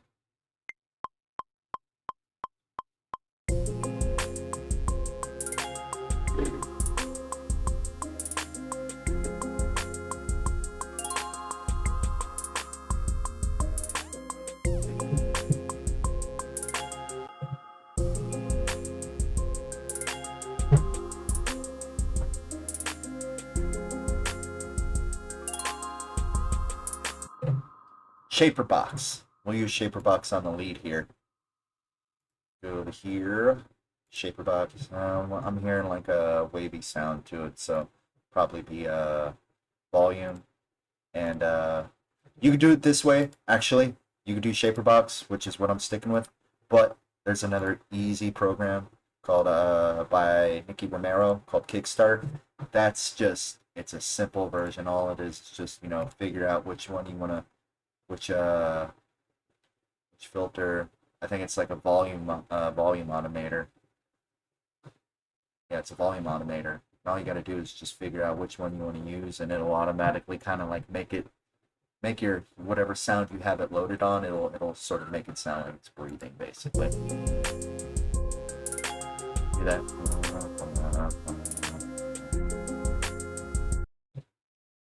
Hey, what are you doing? Where'd you go?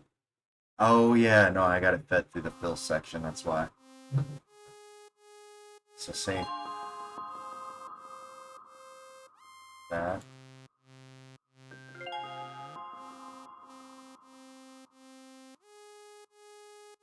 We'll go ahead and use this. Screw it. We'll use both actually, because I actually want to widen it too.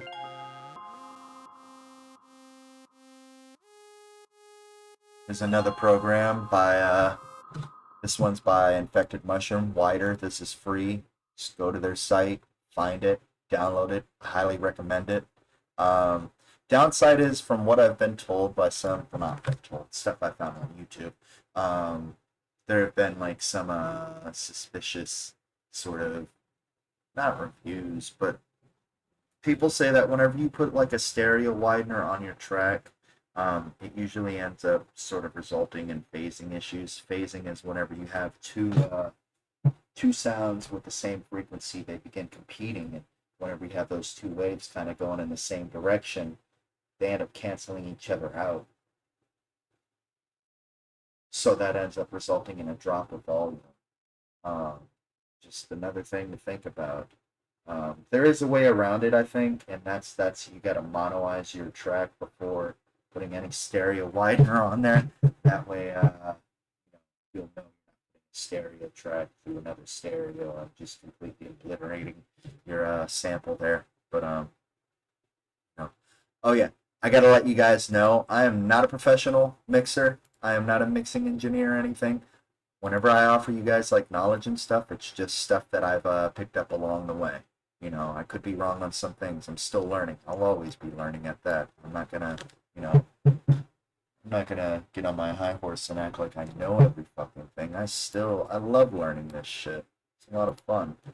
It's just, there's no rules, so there's no mixing theory. There's music theory, but there's no mixing theory. So, this is just stuff that everybody experiments with, and that's the best part is not having rules. Why would you want to stick with rules whenever it's supposed to be fun? Anyways, rant over.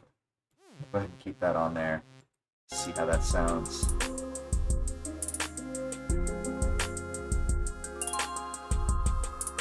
I feel like that chord section's a little high. There we go. Okay, so we got chords, counter melody, lead. I feel like we should have like a second counter melody. For some odd reason, it just feels like it'd be right. So what I'm gonna do is load up another. I'm gonna use a clavinet actually. I'm really feeling like a clavinet would fit this perfect. I just have to find one and actually have something by Native Instruments on here that I think might be a good idea to go ahead and use. You guys, I just realized something. Save your program. Save your projects. I don't know why a part of me starting to get a little suspicious on this, but I feel like I should save. I'm gonna save real quick. Live stream. Live stream. Oh no, that's not what I wanted to do. Alright, well, leave with trim, apparently. That's what we're calling it. Live with trim. I hit enter too soon. I thought I had that. My mic is like sitting here. Whatever. We're going to go ahead and get a clavinet on here. And that will be... Is it still loading?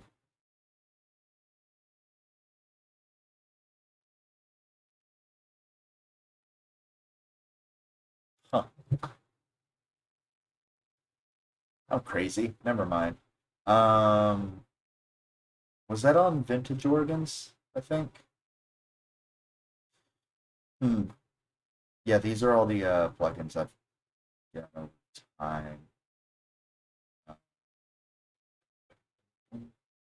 Retro, maybe? Vintage Organs. Screw it. Let's go to Vintage Organs. Clarinet.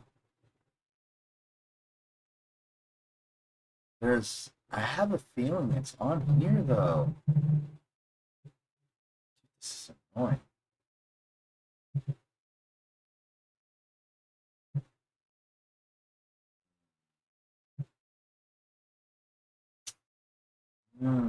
Alright, screw it. Analog Lab. You're gonna come through then. Just go ahead and get Analog Lab on here. That's another plugin.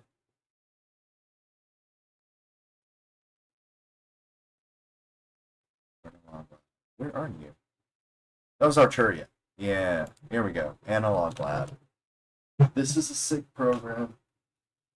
Sick fast, dude. Pretty heavy on the CPU though. That's the downside.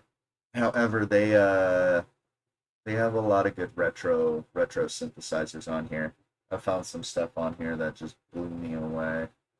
Like I guess one example would be if anybody listens to Pink Floyd, they have I'm going back with this Pink Floyd. There's this track. It wasn't Run Like Hell. It was on Dark Side of the Moon. I remember that. But it was like the airport. I can't think of it right now. This is ridiculous. It's got to be here though. It is here. It's just guys. This is just me screwing around right now. This has nothing to do with the music. But they have a good collection here. Floyd tribute, here we go. It might not even be in here. Was it Run Like Hell? No, that was The Wall. Shine On lead.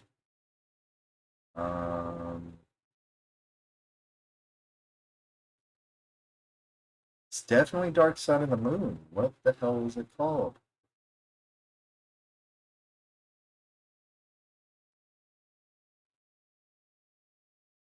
Here it is. Okay. What was it called? On the Run? It was On the Run?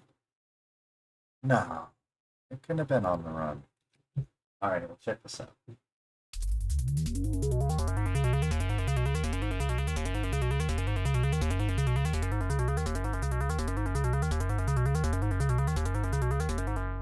So sick, though. I saw that, I heard that, and I was like, oh my god, what? This is crazy. But yeah, that's one of their expansions. I'm not trying to go through no expansions right now. I just wanna find a clavinet. Where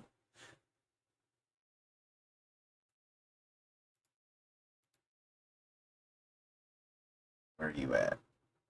Oh yeah, they got a filter. I never use the search bar. I am so not lazy. I don't think that considers me lazy if I'm not using the filter there.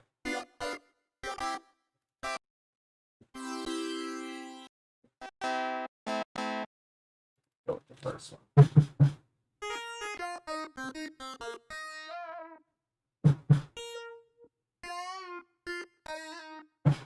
Okay. Enough of that.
I don't know what I want to add to this.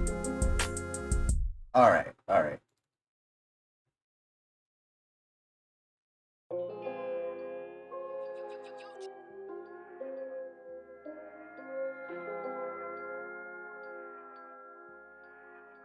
You know what? I hate to be generic, modern generic. What I want to do right now, no, I'm going to go ahead and throw a halftime on there. Because why not? Ooh, hold on. That's not what you want to do. You want to throw halftime on the second one. Doing. All right, here we go. Do your work. Boom. Actually, you know what? Let's do it by eighths. There we go.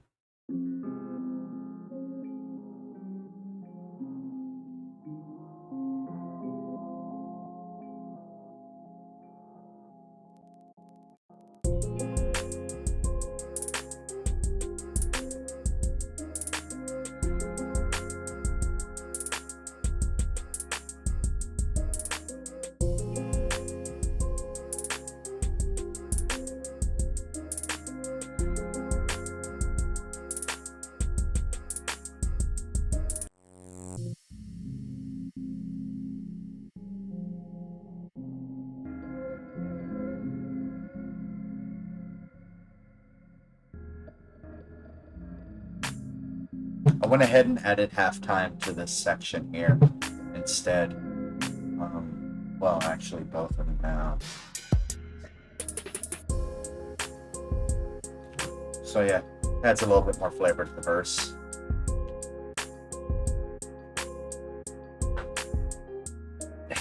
We've been going at it for about an hour and 2 hours. Oh, you guys. Dude, if y'all are still here, thank you. That's awesome. I usually do this every night, so this isn't really anything different. It's just a little bit different with having somebody watching this whole process. Yeah.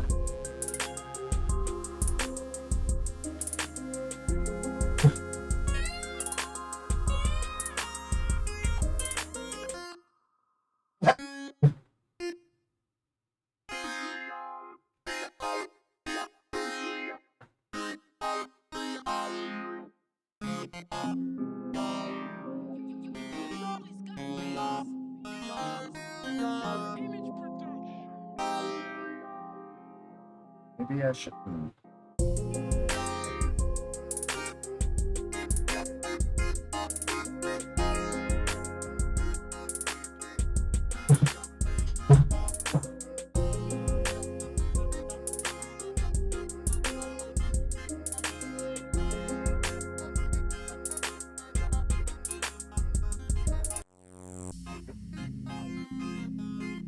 Maybe I don't need a clavinet. I don't know. I feel like the beat's pretty, might be finished, to be honest.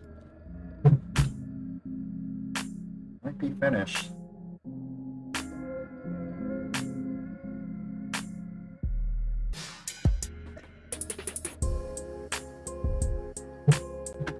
Okay. Yeah. I think we're pretty much, we're not done here, per se, but the beat is pretty much set. Like, that is, put a crash at the end.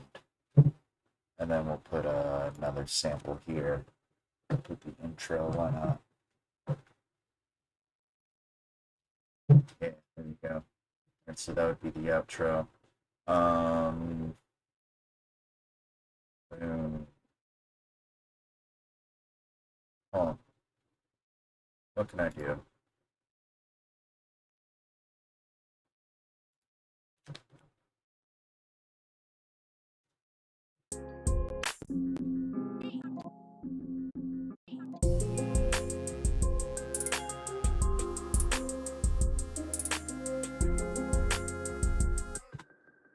Second part.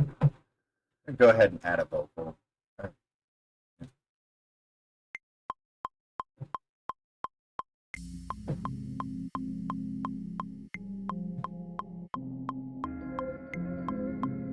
No, we don't even need to do that.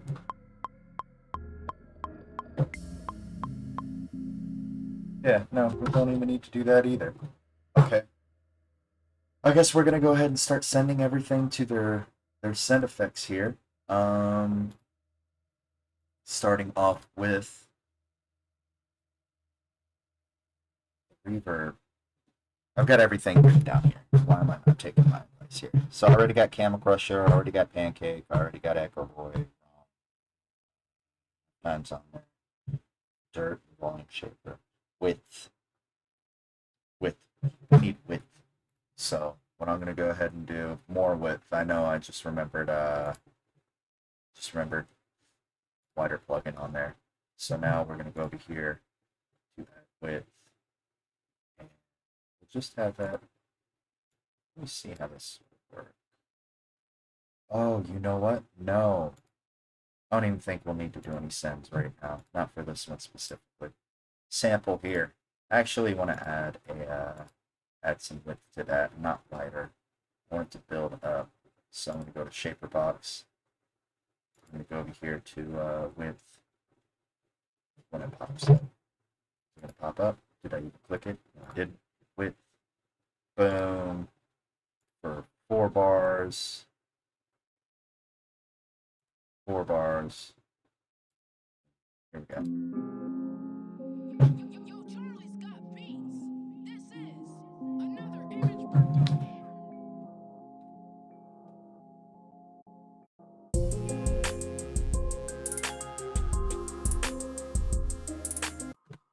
Alright, next up, I'm going to go ahead and add a send effect for RAUM. Another one. This is going to be for that lead that we're hearing. Over here to Instruments, Lead, Send to, go to your auxiliary section. Go over here to Send Effects, boost this up to 0 dB. 0.5 is fine.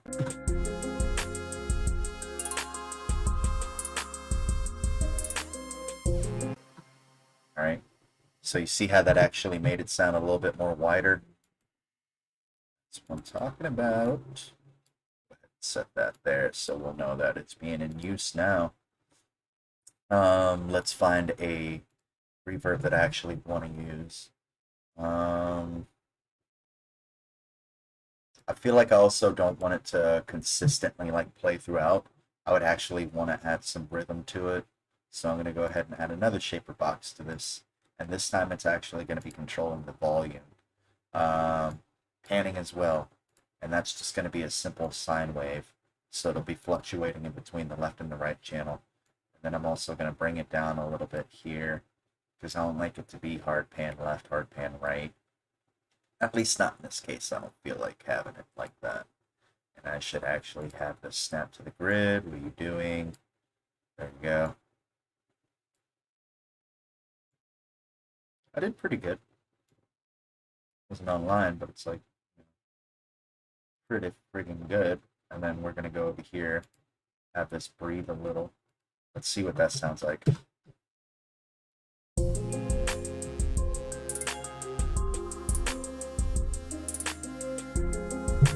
Yeah, it moves a little bit more. All right, let's get the reverb changing.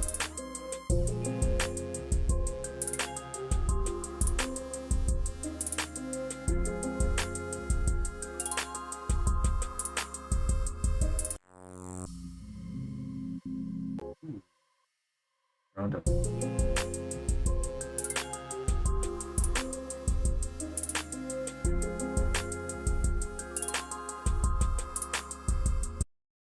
Let's go ahead and see what this sounds like by itself. Make sure we're doing something right here. Stop.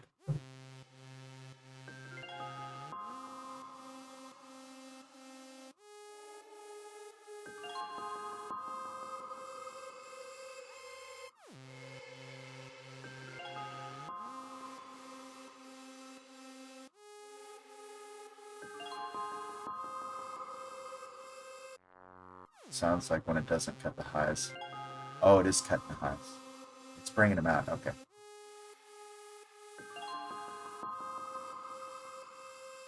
Yeah, we'll get it to where it's cutting out the lows. That sounds a little bit better. Alright, so next up, I want to add... What do I want to add for the chords? I feel like the chords need something. Like a chorus, I think. Yeah, I'm gonna say we can go ahead and add Mobius. Mobius is from Isotope. Nah, I don't know if I want to use Mobius. Let's see. Maybe we can do Tremolo. So go to Who was it that made Echo Boys? The Echo Boys, I mean? That's not so funny. Echo Boy, where are you at? Here we go. So I want to do Tremolator. This is a different one. I never really used Tremolator as much. But we're going to see how this goes. We'll add the chords.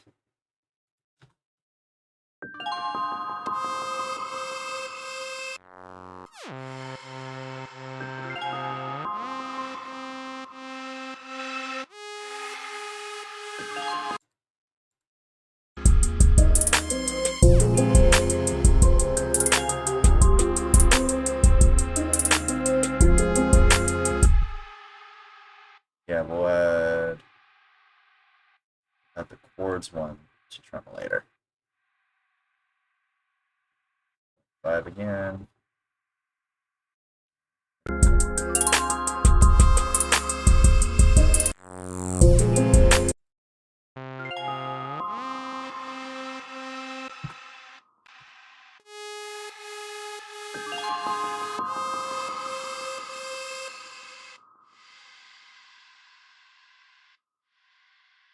I think it was either Premiere or Warlords is a good one. That's pretty basic but useful.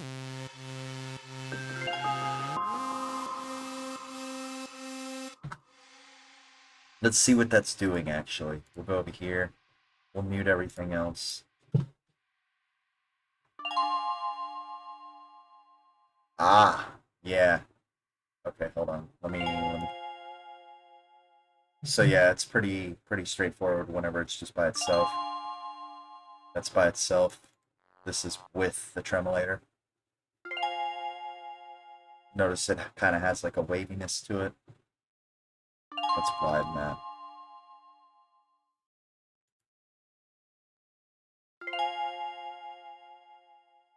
Maybe we could use a different one. Mirror's pretty dope. Under viable looks. Well, now I'm not really hearing it. Huh. Keys. Let's go to keys. Keys. Magic waters. What are we gonna do?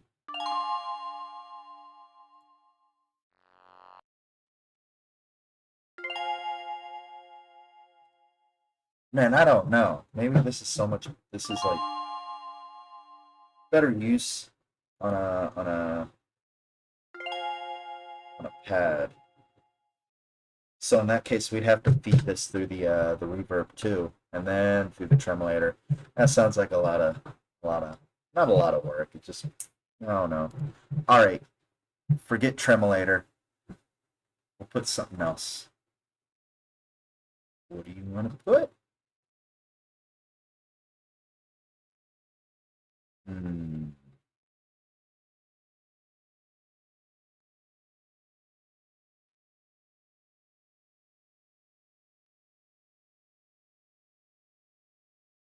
And I cannot think of anything.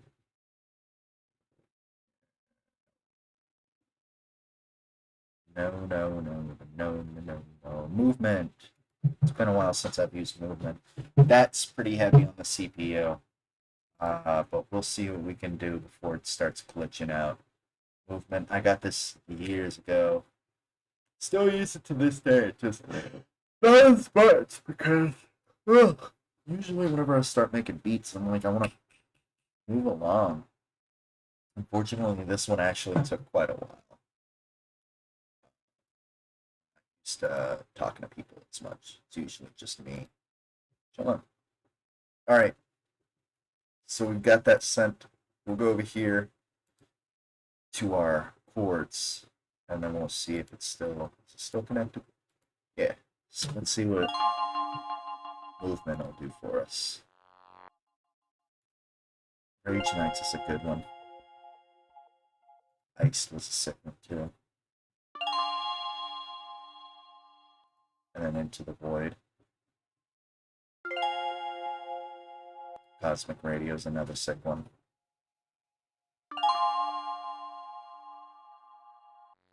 So Smooth Operator does.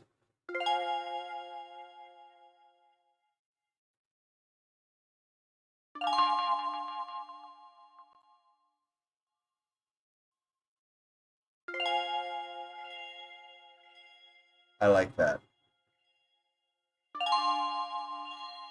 Yeah, I like that better. All right, cool.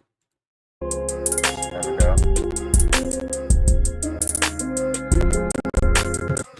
Oh, we're so shit. I just realized the movement is actually.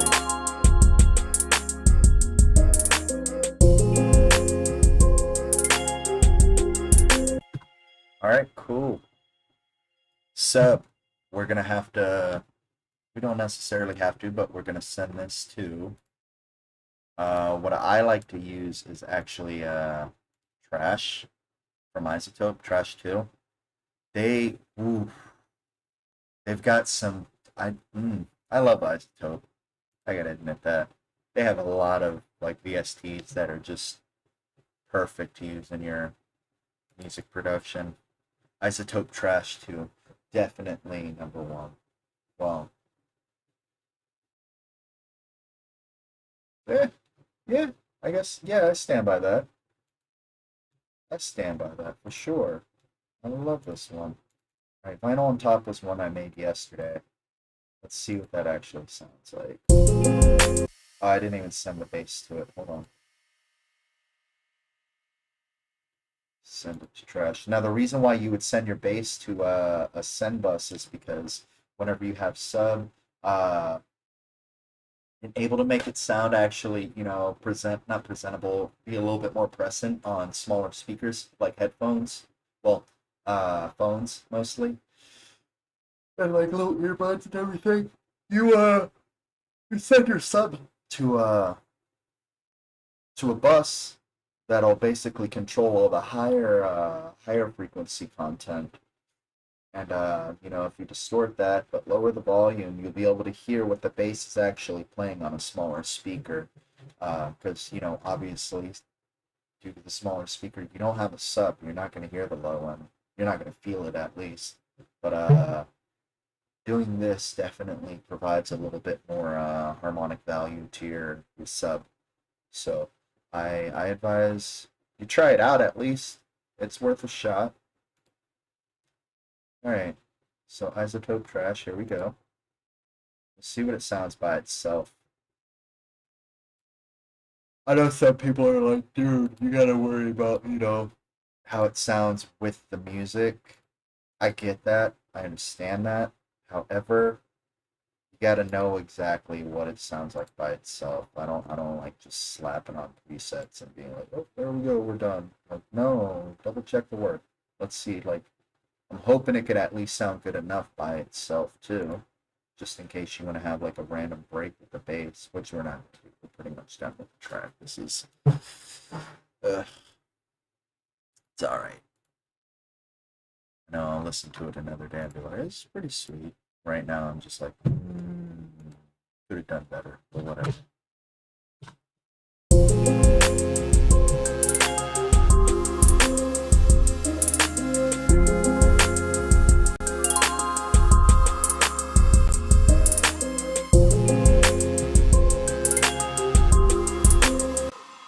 Did I send my sub anywhere? Yeah, I sent it to Trash. What the fuck? Sound effects. Okay. Yeah. You are. Oh, where are we gonna? Man, I hate getting tired. Yeah.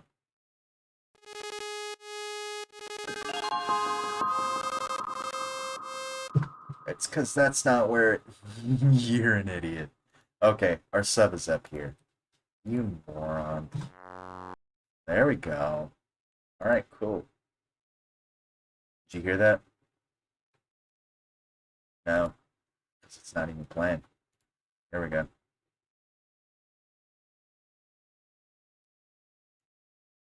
Nothing. Just gonna fucking sit here. A3. Yo. Yeah, I have that. This is dumb. Where you sent that?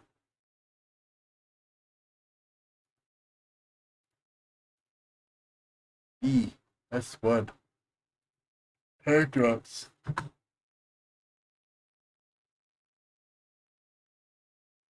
Oh, I'm tired of toggling all around. Let me just bring this sub all the way up here.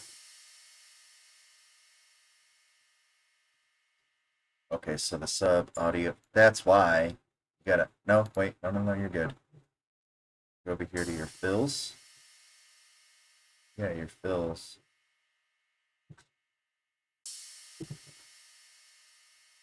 Why don't I hear my sub? It's supposed to be playing.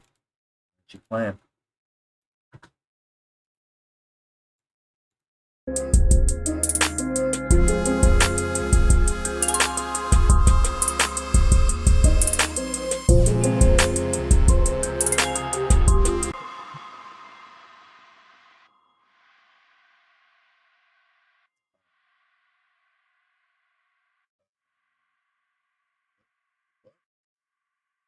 Oh, oh man.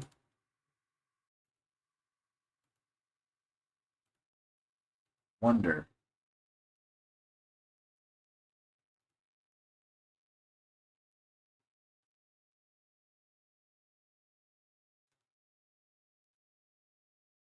Wonder if that'll actually. It's saying there's nothing playing. Why isn't it? What happened?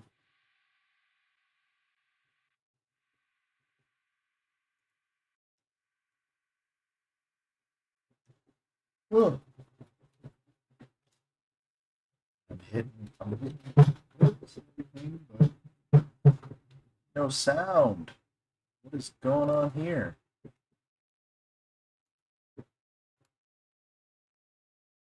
Why are you doing this to me? Alright. Hopefully, I'm going to do something here. I'm going to send this straight into iZotope.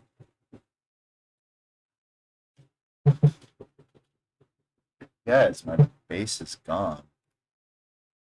What's happening here, but that's not cool. I don't like that. I don't like that at all. That's annoying. My base is just gonna stop working. Maybe, man, this is dumb. Yeah, why is it not? Huh?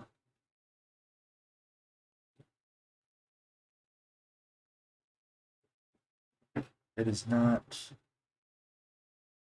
That's dumb. Okay, here's what I'm gonna do. I'm gonna reopen it. It's a good thing I didn't really put that much work into it because I'd be bugging by it. But all I gotta do, that's not bad. All I gotta do is just go ahead and load up another sine wave in there again. Who was that? Serum. Oh man, I don't like yawning. This is annoying.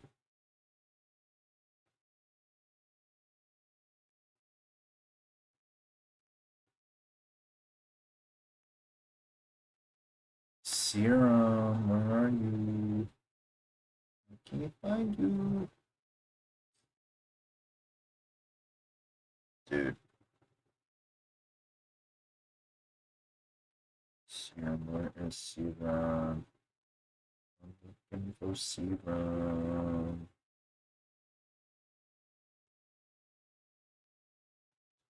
Yo, Serum just bailed on me? What is this shit? You suck. I'm kidding. No, I love Serum. Just confused. You guys, what did I do? What did I do? Man.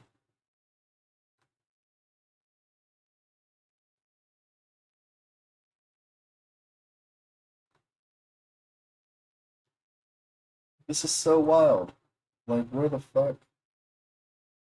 I thought it was extra records. Maybe it's not showing up because it thinks I'm looking for an effect. It does think I'm looking for an effect. That's dumb. That's dumb. It's so dumb. There we go. Alright, we'll go ahead and cut this out. We'll go over here to Camel Crusher because that's what it thinks it is now. What? Yo. I don't like this. This ain't cool. Alright, I guess I'll go ahead and paste it in there, and then... What? I did not get it. This is... Alright, bear with me for a second. So, over here, Camel Crusher and the filter. Cut them both. Put them on top. Boom. Filter. Come with me. Cut. Put serum. Here. Paste. Alright, there we go.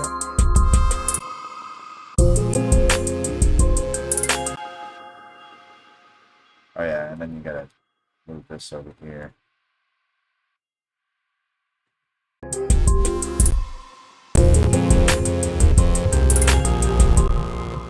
Okay, cool. Yeah, we sent it to trash. We don't necessarily need to send both. Cool. Oh yeah, trash has a delay on the preset that I'm using right now.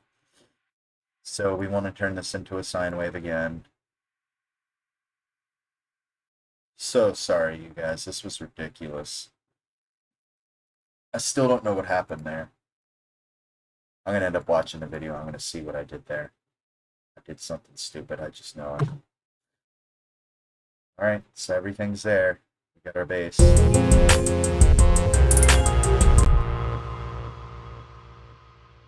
Sound effects. Check that. Oh, I'm jumping to conclusions here. Alright.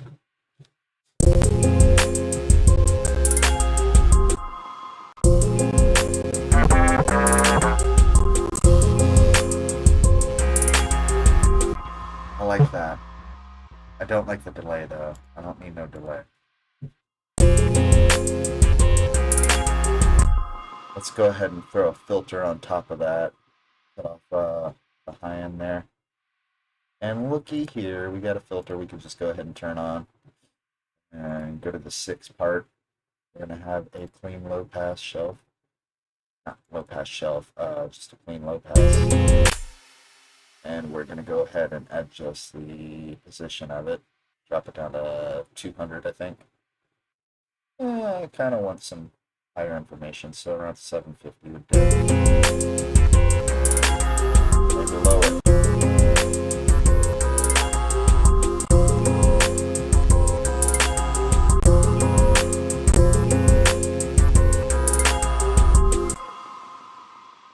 Okay, that works. Let's go ahead and turn that down, because I don't want it to be too...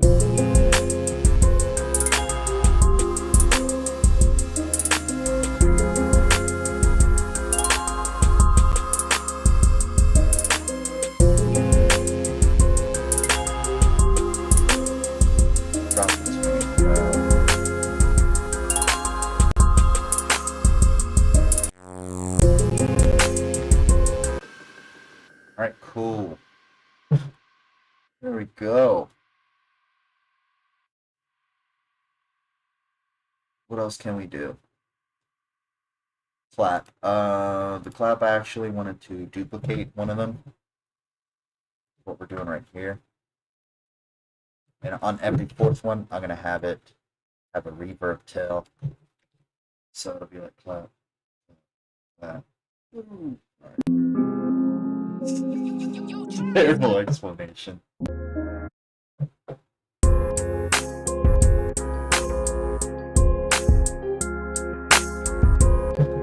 Alright, cool. Here. Send that to the reverb, actually. I already have a send bus there. What are we doing? Go over here to RAUM. See what that sounds like.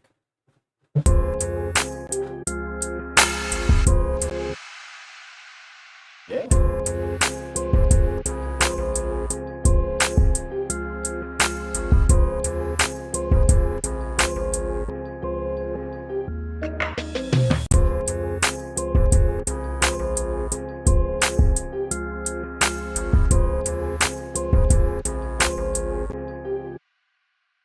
know if I like that sub bass higher. Well, maybe I could just turn it down.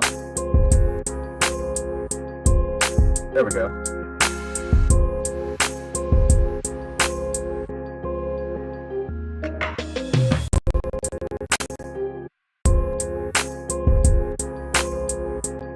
Yeah, sounds a little bit better that way. Okay, hi-hats. I want to send that to.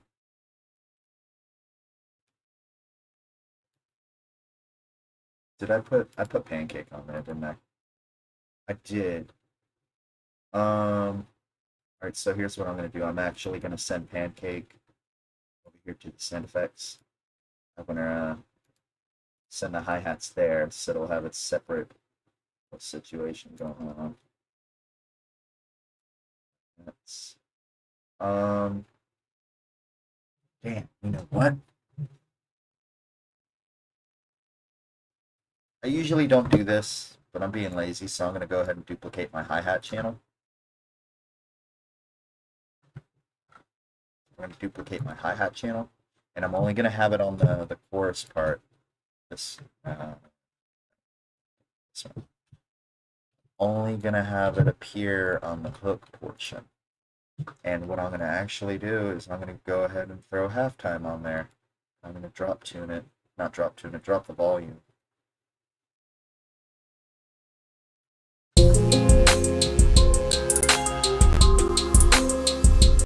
Hear the difference. So this was originally what it was. Oops. Let's go over here. And now I've got fills. I've got the other hi-hat with halftime on it. And I actually don't want it to be like that. I want it to be like one.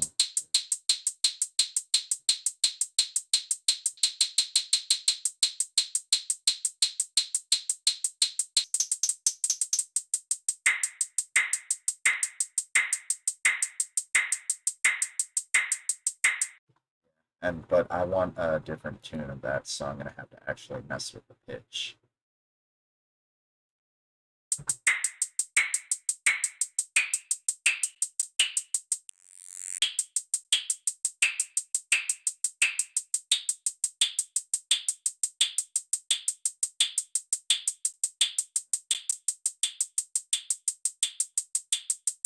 Both of these are actually going to be sent to Pancake. Yeah. Pancake is going to have them sort of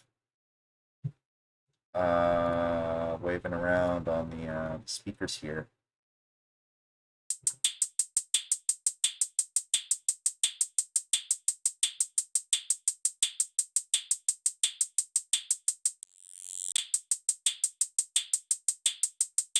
Let's monoize it first. SP950, I think, can do that.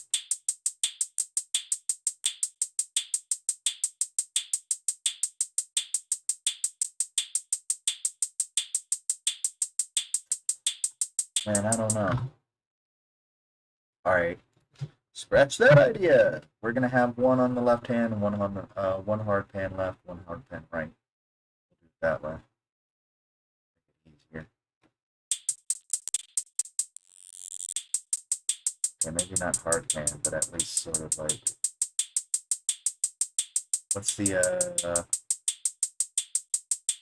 my numbers looking like? This one will be it'll be on group. 25. Yeah, we'll do 25 and 25.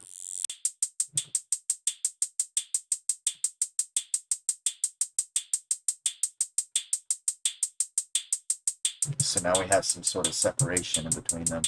If you look at the fader here, it looks like my left channel is a little bit louder than the right. So we're going to go ahead and turn that down and have them meet in the middle. I don't know. Oh, there we go.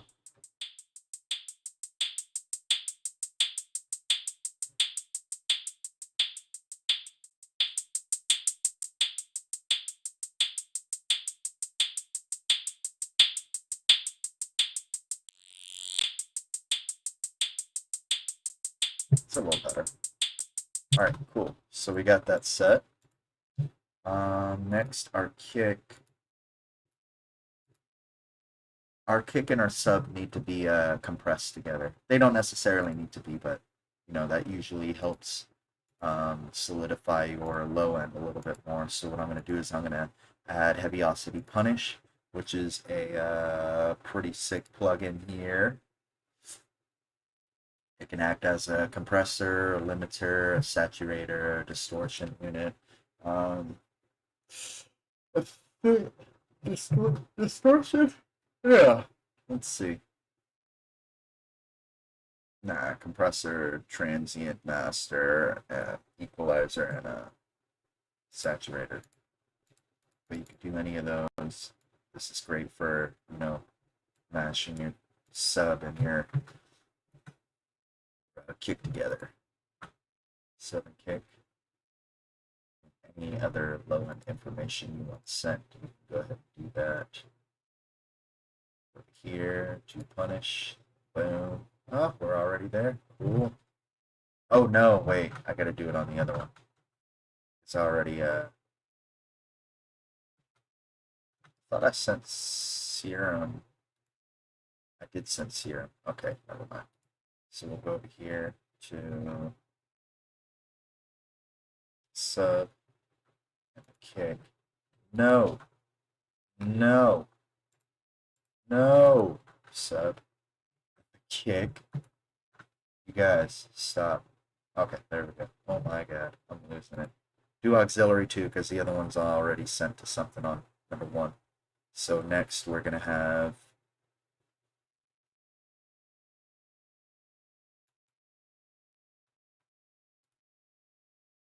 oh, I hit, yeah, no, I undid something. Punish.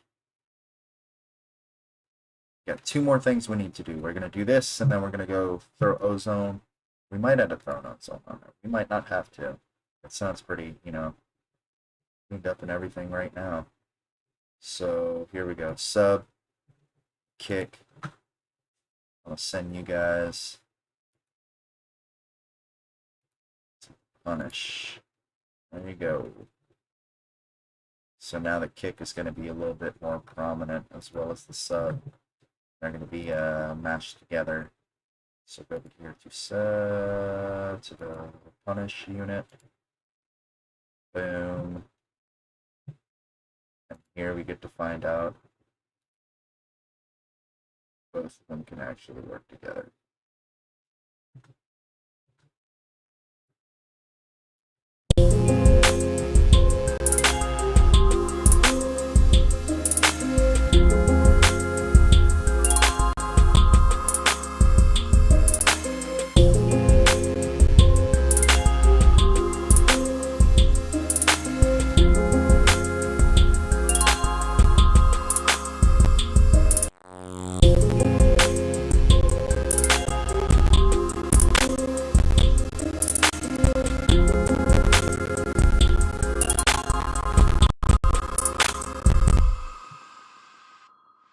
Not on there.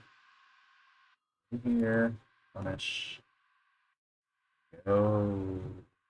So I'm gonna go over here. What? Fuck off. There we go. So here. Yeah, you hear that?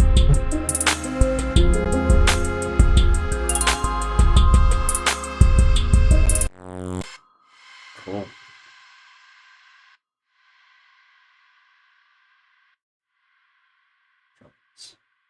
Side heat. So,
feel like this preset's a little bit more tame. It's definitely pushing up the kicks a little bit more than the bass. The bass is sort of ducking behind it. I like that. Let me see if increasing the drive will do anything. I'm just toying around at this moment.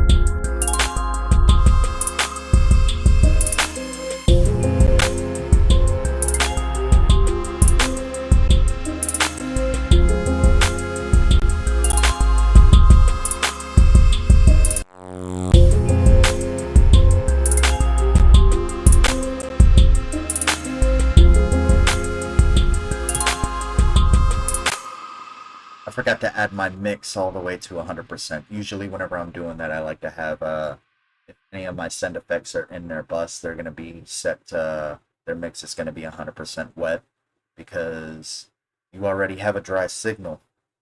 That dry signal is being sent to your send effects. So it's really, you know, it's not unnecessary to have it, but, you know, it's a little bit more,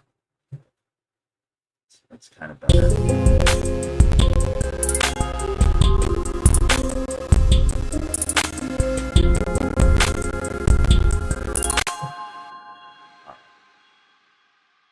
I guess we'll set this around for again 25. I don't want to overdo it. Well, do around like 60.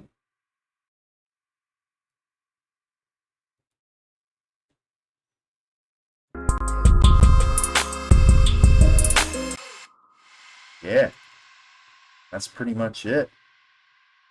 We got everything set.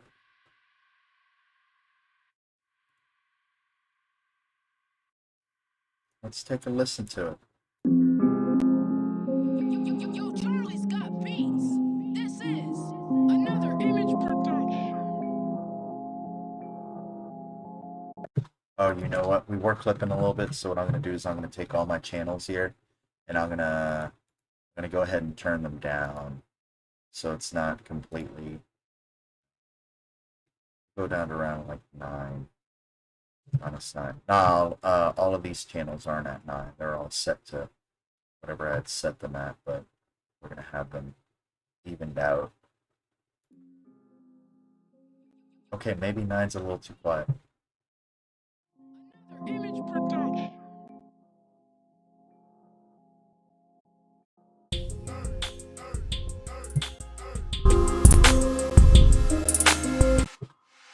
Fine.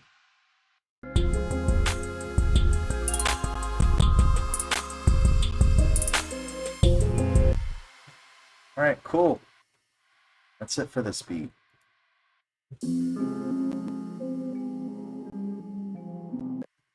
And let's go ahead and add a perform effects. Oh, you can't do that to the master? Dude. Alright, we'll throw it on the sample then. We'll throw it on the sample then. Throw it on the sample then.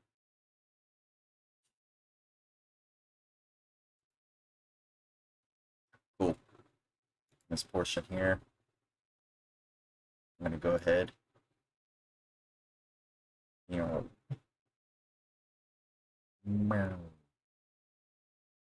Oh, I don't need a performance effects. I could just go ahead and throw glitch. Glitch. Glitch is pretty dope. Glitch 2, I mean. So we'll initialize it. We'll put a tape stop. This last portion here. Wait. We gotta have it at beats. Here. Let's see how that sounds. Yo, Charlie's got beats.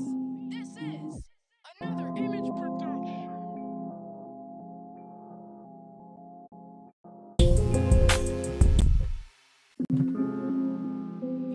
Yo, Charlie's got beats.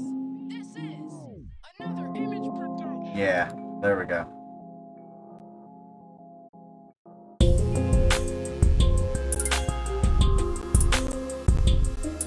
And this portion on the instruments, I don't really feel like the lead needs to be there yet, so I'm gonna move that lead And we're just gonna have a chord. Yo, Charlie's got beats. This is another image production.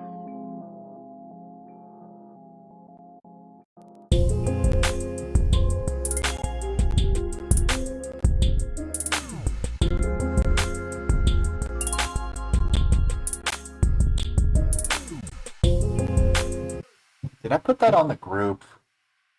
Dude, that's annoying. I don't want it on the group. I actually want it on just that one part. It's gonna be on here. I see what I did there. Set on here. Make sure it's still on there. Yes, it is. Yes, it is. Okay, cool. Yo, Charlie's got beats. This is another image production.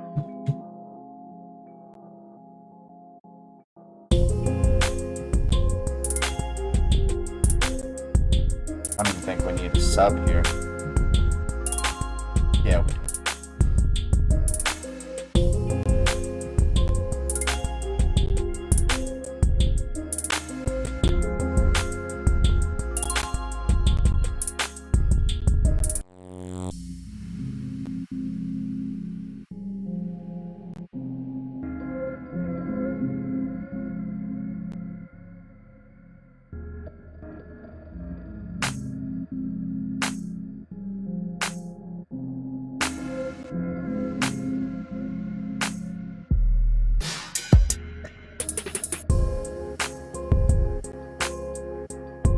That's pretty much the beat.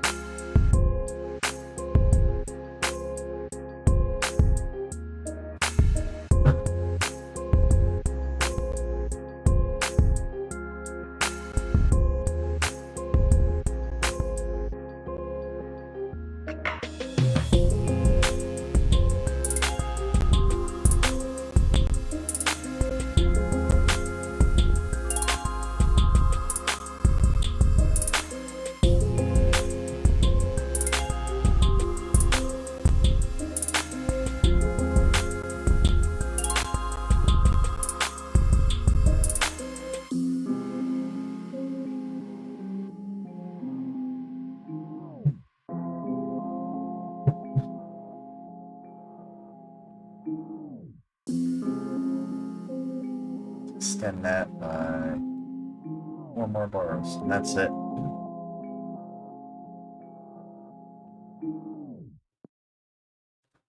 That's the beat, y'all. That was fun. Alright, well, I guess that's it for me tonight. Thanks for dropping by. It was a long stream, 3 hours. I was planning on an hour. Ended up taking a little bit longer. But I'm hoping what I had done here maybe hopefully inspired you to come up with something. Maybe you'll take some of my knowledge here and try to come up with your own template. Shit, you know what? I could actually go ahead and I'm gonna go ahead and save this as a template for you guys. I'll go ahead and do that for you. You can find that on my Google Drive. Go to that link at the bottom of all of my videos and just go under Maschine. I'm gonna go ahead and create that now. It's 8 o'clock. I'll probably have that done around like 8:30. Probably even earlier than that. Either way, I'm gonna go ahead and tweet this. I'm gonna let you guys know that it's gonna be uploaded. It's not gonna have any of the sounds on here. It's more so gonna be for you to save, and it'll be a skeleton template. How about that? I'll go ahead and take out all my samples, but all my group names and everything is going to be set up. You're going to have the intro, hook, verse, whatever hook portion. That template is going to be for you to go ahead and create your own tracks off of that little skeleton there. Now, obviously, you can add more. Definitely, this is just the skeleton for you guys to mess with. You go ahead and take that and run with it. I hope you guys learned something.